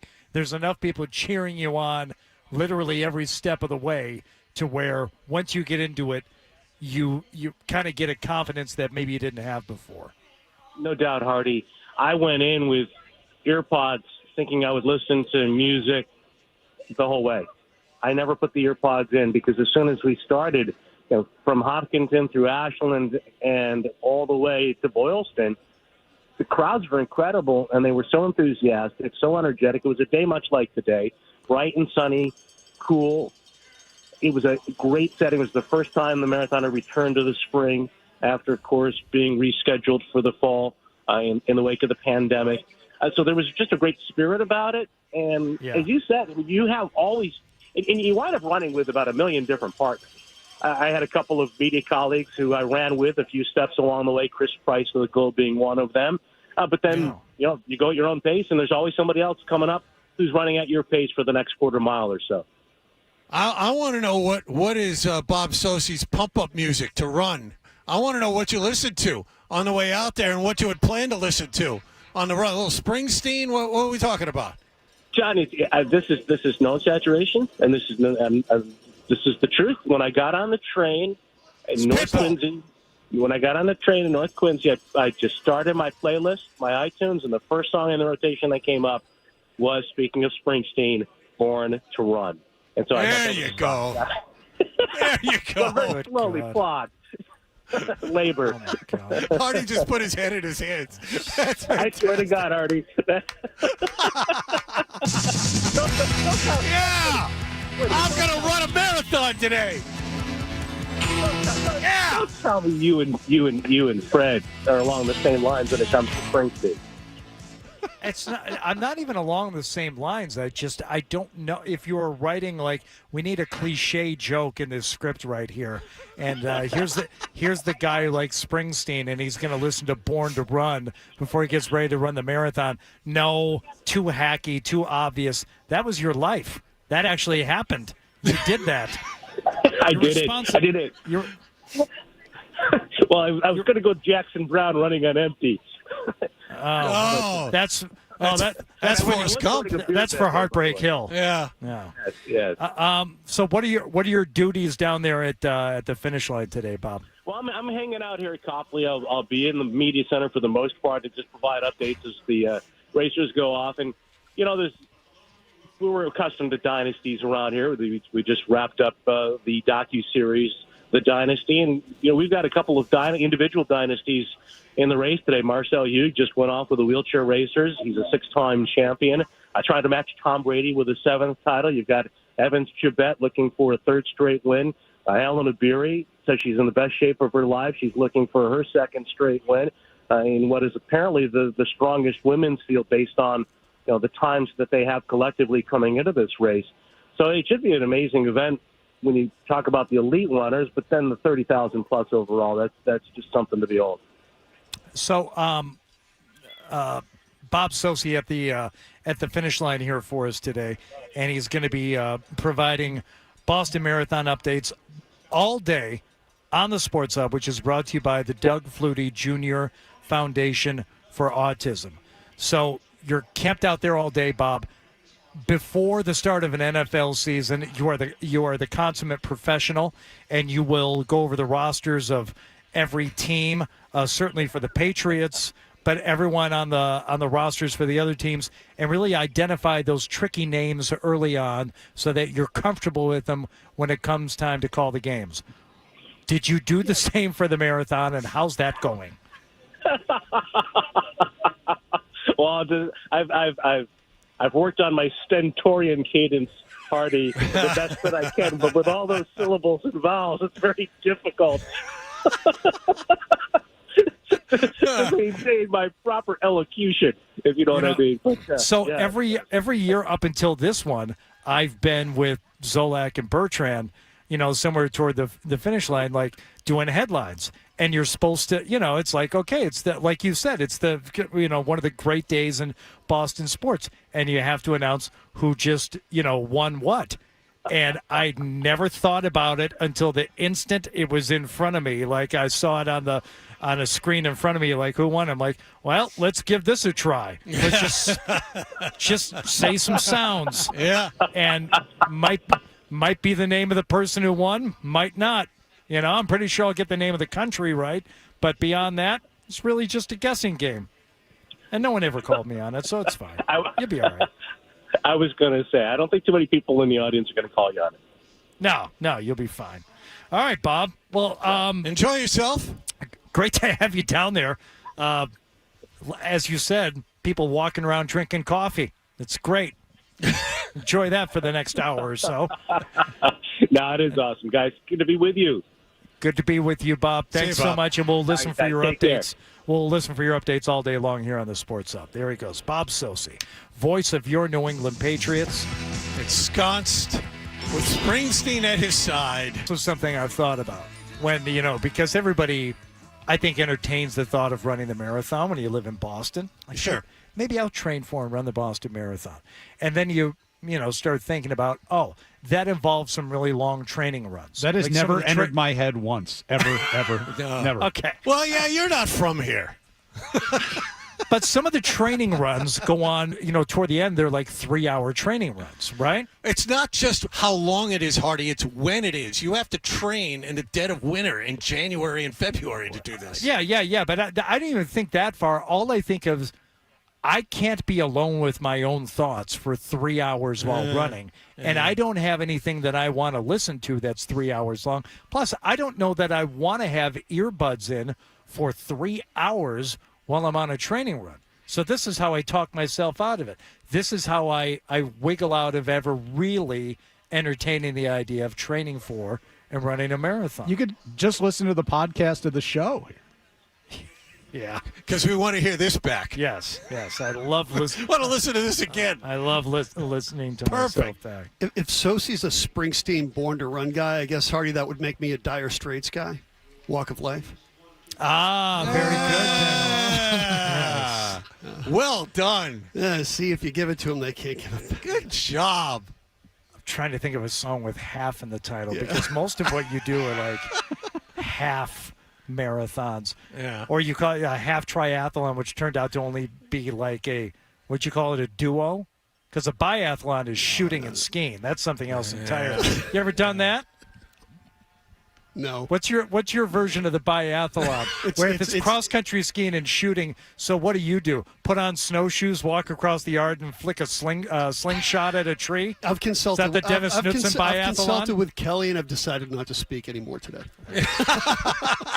The audience, it was a swim run. The audience will be crushed. I'm sure. Let's get to the email segment. We got our stack to get to. It's all happening, sweetheart, at the starting line in Hopkinton of the 128th Boston Marathon. Toucher and Hardy on 98.5 The Sports Hub.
This is how Boston sports fans start their day. Toucher and Hardy on 98.5 The Sports Hub. You know, I got an idea for a bet. The email bit. We should do the email bit. It's a great idea. Let's do the email bit.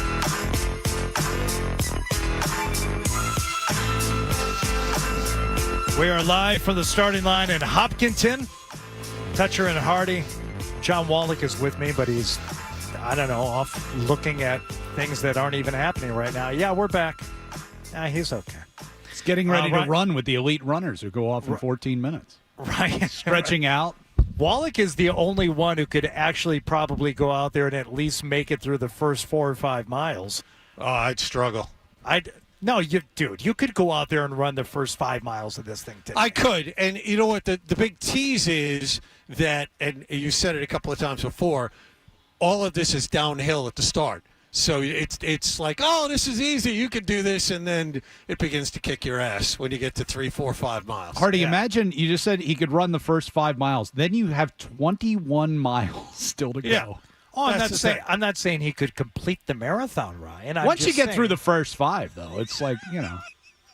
Well, then the endorphins kick in. Right. Oh, the runner's high. Yeah. That's what I'm talking about. You don't even think about it after that. So, Ryan, you've never entertained the thought of running any distance at all? Never, not once. Good for you. He's too busy. You asked the question earlier of Hart, like, what's the furthest you've ever run? 1 mile is my maximum, I think, in my life. Like, that's the Dan Shaughnessy loop, the Dan Shaughnessy 1 mile. You used to have to run a mile fairly often when we were in like middle school and high school for gym class. That was like a thing that, every couple of weeks we had to run a mile, and that was it for me. That's right. Dan Shaughnessy, for 25 straight years, every day got up and ran 1 mile, the exact same loop every day. Yeah, I think it's great. They say just one. As long as you do a little something every day, and that's not a step more. Yeah, just 1 mile. Good. That's more than most people do. Made the Baseball Hall of Fame that way. That's as a direct result of that. Is that on the display? It talks about his 1 mile a day.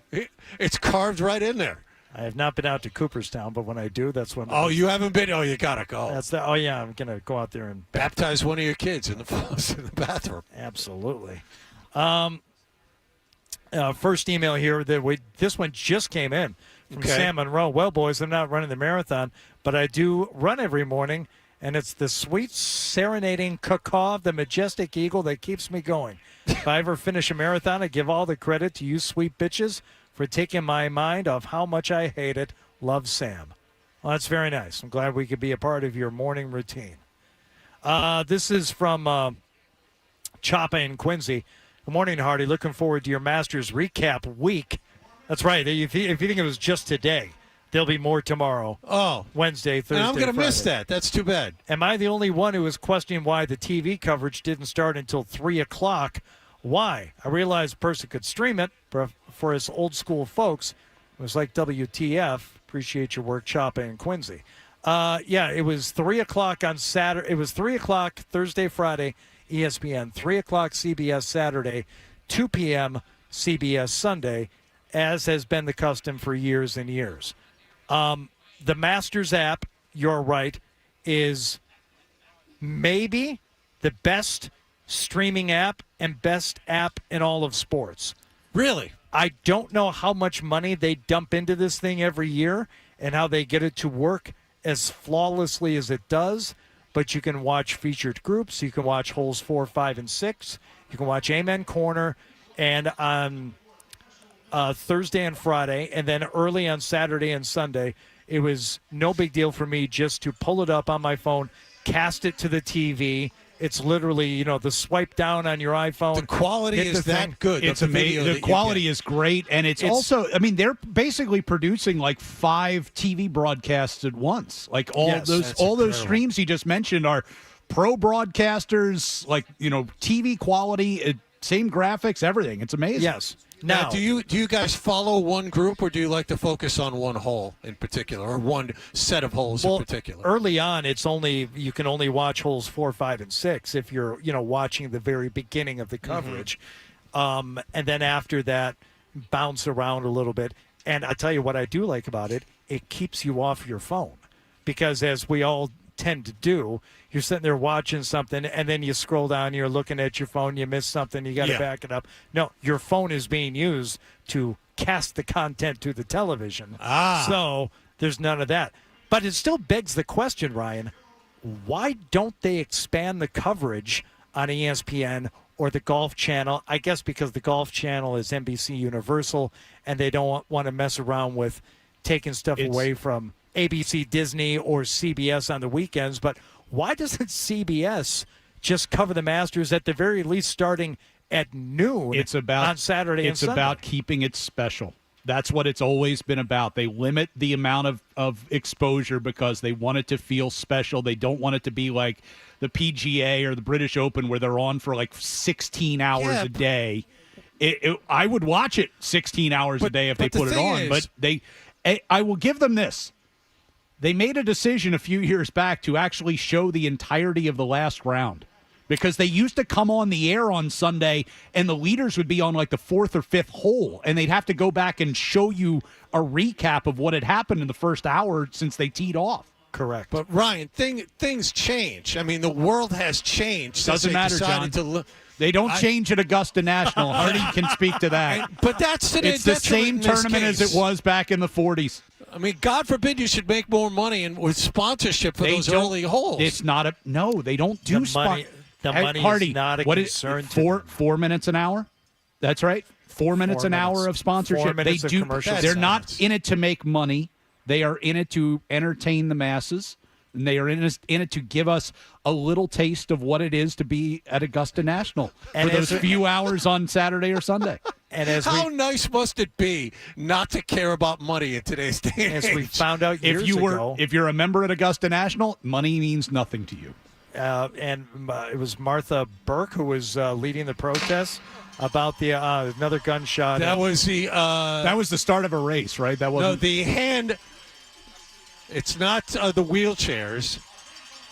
It's the hand cycle race. Hand cycles. The hand cycles are just leaving. The elite women are next.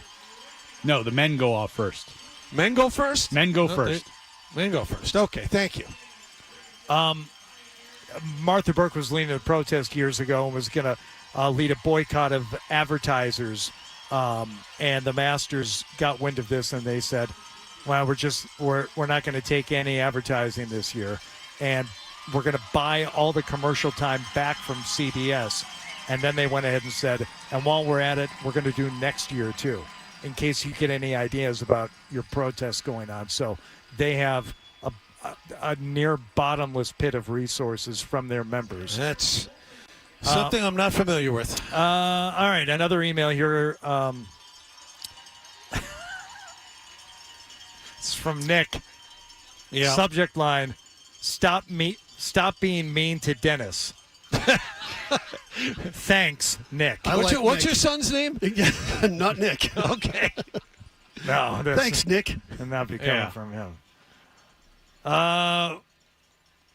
So somebody else chimed in after we had Rob Gronkowski on with us earlier, who was the Grand Marshal of the 128th Boston Marathon. He came on the air with us, and we had a nice conversation with him. But David said, you just convinced Gronk to spike the first pitch at Fenway Park today. Gronk is going to Grand Marshal the marathon. He's going to go over to Fenway Park for the 11 a.m. or whatever it is, 11:10. Yeah, 11:10 start, yes. And do the first pitch. And he said, I don't know what I'm going to do. Am I going to throw it? Should I try and spike it? I said, you shouldn't throw the first pitch at all. You should just spike the baseball right there in front of the mound.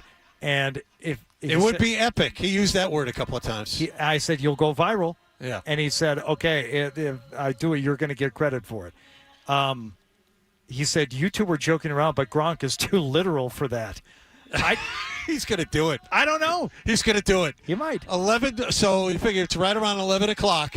Tune in, find out what Rob Gronkowski does with his first pitch. Cutter Crawford's going to end up rolling his ankle, stepping in the divot that Gronkowski makes, spiking the baseball in front of the mound. You know, you laugh. Anything's possible with that guy. There's a story about Kenley Jansen, who is very upset about the baseballs. And I don't know if it's something new this year, but did you read this, Wallach? I did. So I did. he said that they're too slippery. He can't control them, and it stinks, and he doesn't like it. Well, we talked a little bit about this last week about how now you're not allowed to use the sticky stuff anymore. Right. It's harder to get a grip. I think Kenley Jansen is this is his first step into. That's why I'm walking all these guys. That's why there are so many people that are getting on base against me. No, I don't think it's that at all. I think it's because last year was good. This year is not. You are not good this year. And if you happen to watch the end of the game yesterday, you'll see where he walked one guy, hit another guy, loaded the bases with nobody out, and then was forced to pitch with Mike Trout with the tying and go-ahead runs in scoring position. He did strike him out, but it's a coin flip every time. One final email here. We had the one asking me to be nice to Dennis. Here's Dave Carter. He said, give it to Dennis. He may not be a triathlete. He's a tri-athlete. Aren't runners the worst? They twist facts and downright lie about themselves to give them fantasy points in their own mind. Kelly, you don't have to cover your mouth when you laugh. You're fine. Good for you for getting the facts out there. Fred would be proud. Actually, Fred would have talked over the whole bit. Thanks, Dave Carter. I like Nick better. Yes. Everybody likes Dennis. Well, none of us could do a triathlon. Or we could if we walked far including enough. Dennis. Yeah. Wow. All right, great. Good emails. Thank you. More starts underway here at the Boston Marathon. We've been at the starting line all day, and we'll continue to be here for another half hour. The men and the women should be off by the time we're finished here. The elites. The elites, yes. Okay, good. More starters, Pistol. Should we stick around for the men? Let's the men go off in 2 minutes. Three minutes. 2 minutes, yeah. All right, so let's hang on. We got a couple of minutes before they go. Well, they look ready to go right now. There are people standing in front of them. You can't go until those people move. If we're here next year, I'm going to bring my own starter pistol. Oh, that'd be great. To jump. Right? That'd be great. Please do that. How much trouble could you really get in? That's a good question. And what would happen? That's it. You're banned from coming back to the starting line at dawn from here after. Oh, that's too bad. Okay. So Evans Chibet trying to three-peat this year. He is the favorite. Where's he from? Kenya. Really? Yeah, I know. That's surprising. Shocking, but true. Huh. Shocking. I would not have guessed that. Yep. There's apparently Ethiopia's Worknesh Shafaga is one of the contenders. He's good. And Edna Kiplagat, two-time winner from the Netherlands. That's correct. So all of the elite runners, you'll be able to hear the starting pistol in the background going in about a minute. I can hear the cowbells too. It's like a bunch of parents at a youth hockey game. Why don't you put those things away? By the way, that's throughout the course. I mean, I live near mile 10. I know. We got the cowbells at the mile 10 also. Yeah. It's obnoxious. It happens. So yes, we have all the men are stacked up like cattle in a pen. They're ready to go. Look at them over there. There's an official clock over there. Yeah, so Yeah. we know how close we are to getting to the actual start time here. All right, good. Going at any moment. We don't want to miss this. The elite men. Here at the 128th Boston Marathon, Bob Sosi will be providing coverage all day from the finish line. And it actually has been pretty cool to be here at the start because I think a lot of people do make it, toward the finish line at some point in their time living in Boston. Or just have friends who live along the course. And I was just saying. Somewhere along the course right. you see that. Heartbreak Hill, whatever. How often you get to see the actual start of the This race? is my first time, and they're off. You stepped all over the gun wall. I can live with that. Oh, they're going too fast. Oh, that pace is unsustainable. Slow down. Too fast. There they go. Too fast. All right, the Stack is next here on Toucher and Hardy on 98.5 The Sports Hub. Sports Hub.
We know what you're thinking. What could I possibly have missed from the show? It's time for The Stack on Toucher and Hardy.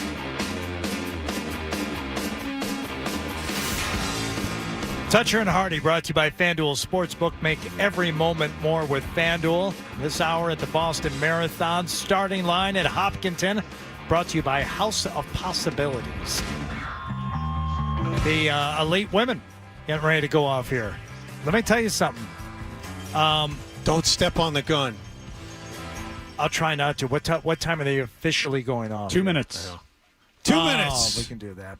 So the elite runners here, they kind of do like a 100-yard run, maybe not even that much, kind of like down the, just keeping their muscles warm and, kind of run back and forth. And you see the women, as, every year when they're running, a lot of them are wearing very, very little. And you wonder, number one, how comfortable can that be? We're talking like bikini bottoms, like there's hardly anything to the bottoms of some what they're running, but also it's got to be chilly. I mean, it's not warm out. No, they're going to be running.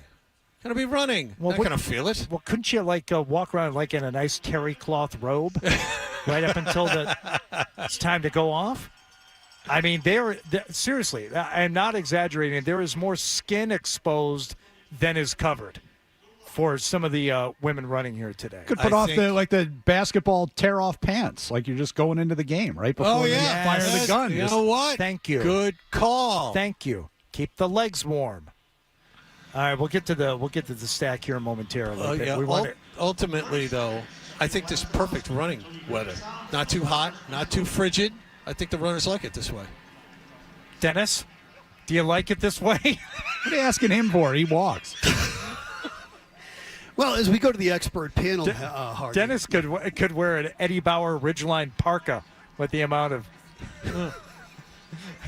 body heat he's producing. From what I've heard, from what people have told me, this is perfect. What actual runners of marathons do. There we go. And they're off. Here come the elite women. Right in front of us. Again. Going left to right. That pace is way too fast. Stop. Slow They're down. running downhill. You can't not run quick. Oh, Jocelyn. It's hell on the quads if you try and limit. Oh, Jocelyn going on there. Okay, what happened with this player from the Angels? Do you know what happened? The first baseman from the Angels? Yeah. The other day, this was Saturday's game, I believe. He was up at the plate, and he fouled off just a foul tip that went directly into his upper thigh / groin area. Okay, I'm glad you said that because I have watched this repeatedly. I mean, I've really zoomed in on the juicy bits. Yeah. So we'll get to it. But what is good about it is what Ron Washington, the manager of the Angels, told reporters after the foul ball struck his first baseman while he was at bat in the top of the third. Go ahead. How's Sean? Well, he's fine. What they call it, a testicular contusion. That does not sound funny. No, it's not funny, but he's fine. It's great. The laughter is the best. So Ron Washington cannot even, say testicular contusion without laughing. All right. I have watched this many times. I have paused it at the moment of impact from multiple angles. And what I think happened, you will see the ball makes its true impact, and the velocity is mostly deadened in the upper thigh. Do you know what I think happened to poor Nolan? I believe it grazed him. And that's even worse. John? Oh, it's worse than a direct hit. It's worse than a direct hit. Worse than a direct hit. Oh, yes. Graze? No, just for some reason. A light tap hurts a lot more than a hard punch. It does. I think the ball grazed him. And that's why he was in such dire straits. No, that's not good. The ball makes full impact with the thigh, but it grazed him going by. Having seen the video myself, I think you're onto something here. Thoughts and prayers. Yeah. Because here's the thing about the grazing. It'll haunt you. You get well, apparently, because he's they were talking about maybe an IL stint for him. So yeah. I mean, that'll spook you to the point where you don't want to do much of anything. You tend to think about that stuff a lot after it happens. Yes. You don't want to leave the house for a while. Yeah, that's. The other story that was making the rounds yesterday, and this, I will say just real quick, like he's only 22. Like, it's all right. One would think, that would be more of a danger when you were, say, further along in your career, and doesn't hurt any less. No, I'm just saying, like, they tend to get lower as you age. Second wave of just runners. I think we're mixed here.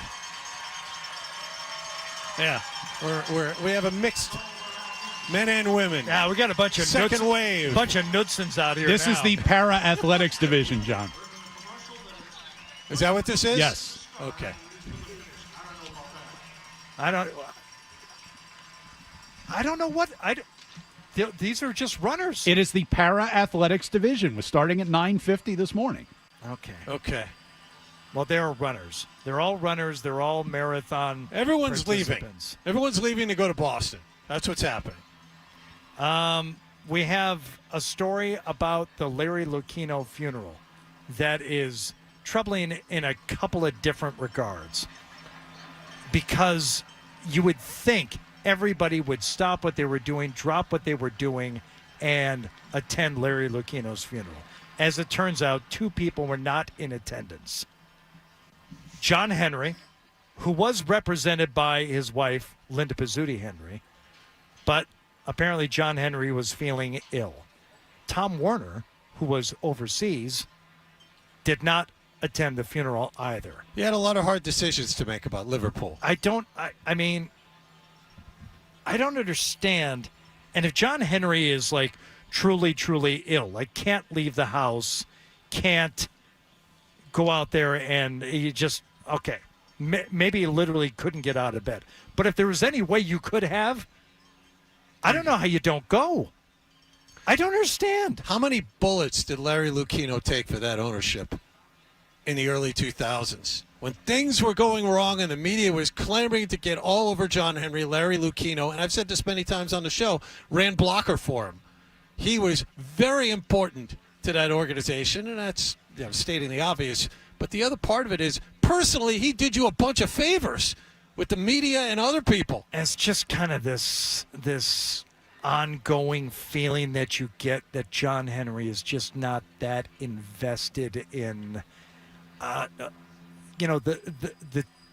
team itself, because he's so diversified and like so many other interests now. But you just don't get the feeling that he's really a part of it, He's not a part of the community. He's not a part of the... But he's one figurehead on top of the flow chart is what he is. It's one thing to say that about, current Red Sox teams, and maybe it's not his priority anymore, but this is a guy who was, helping his organization win 3 championships. I mean, that you would think that would mean something to you beyond back then. It would it would still carry some weight. He's also been involved with your minor league system for a long time. He was involved with fixing up Fenway Park. This guy has meant a lot to your success in this city.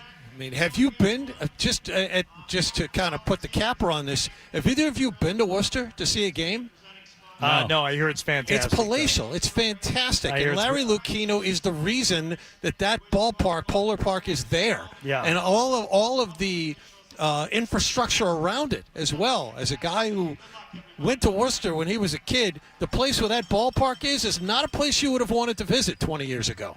Well, sad, and I'm sure there are other representatives there from the team, and just really, really head-scratching that neither Werner nor Henry were in attendance for that. It seems that every choice they make recently has been wrong.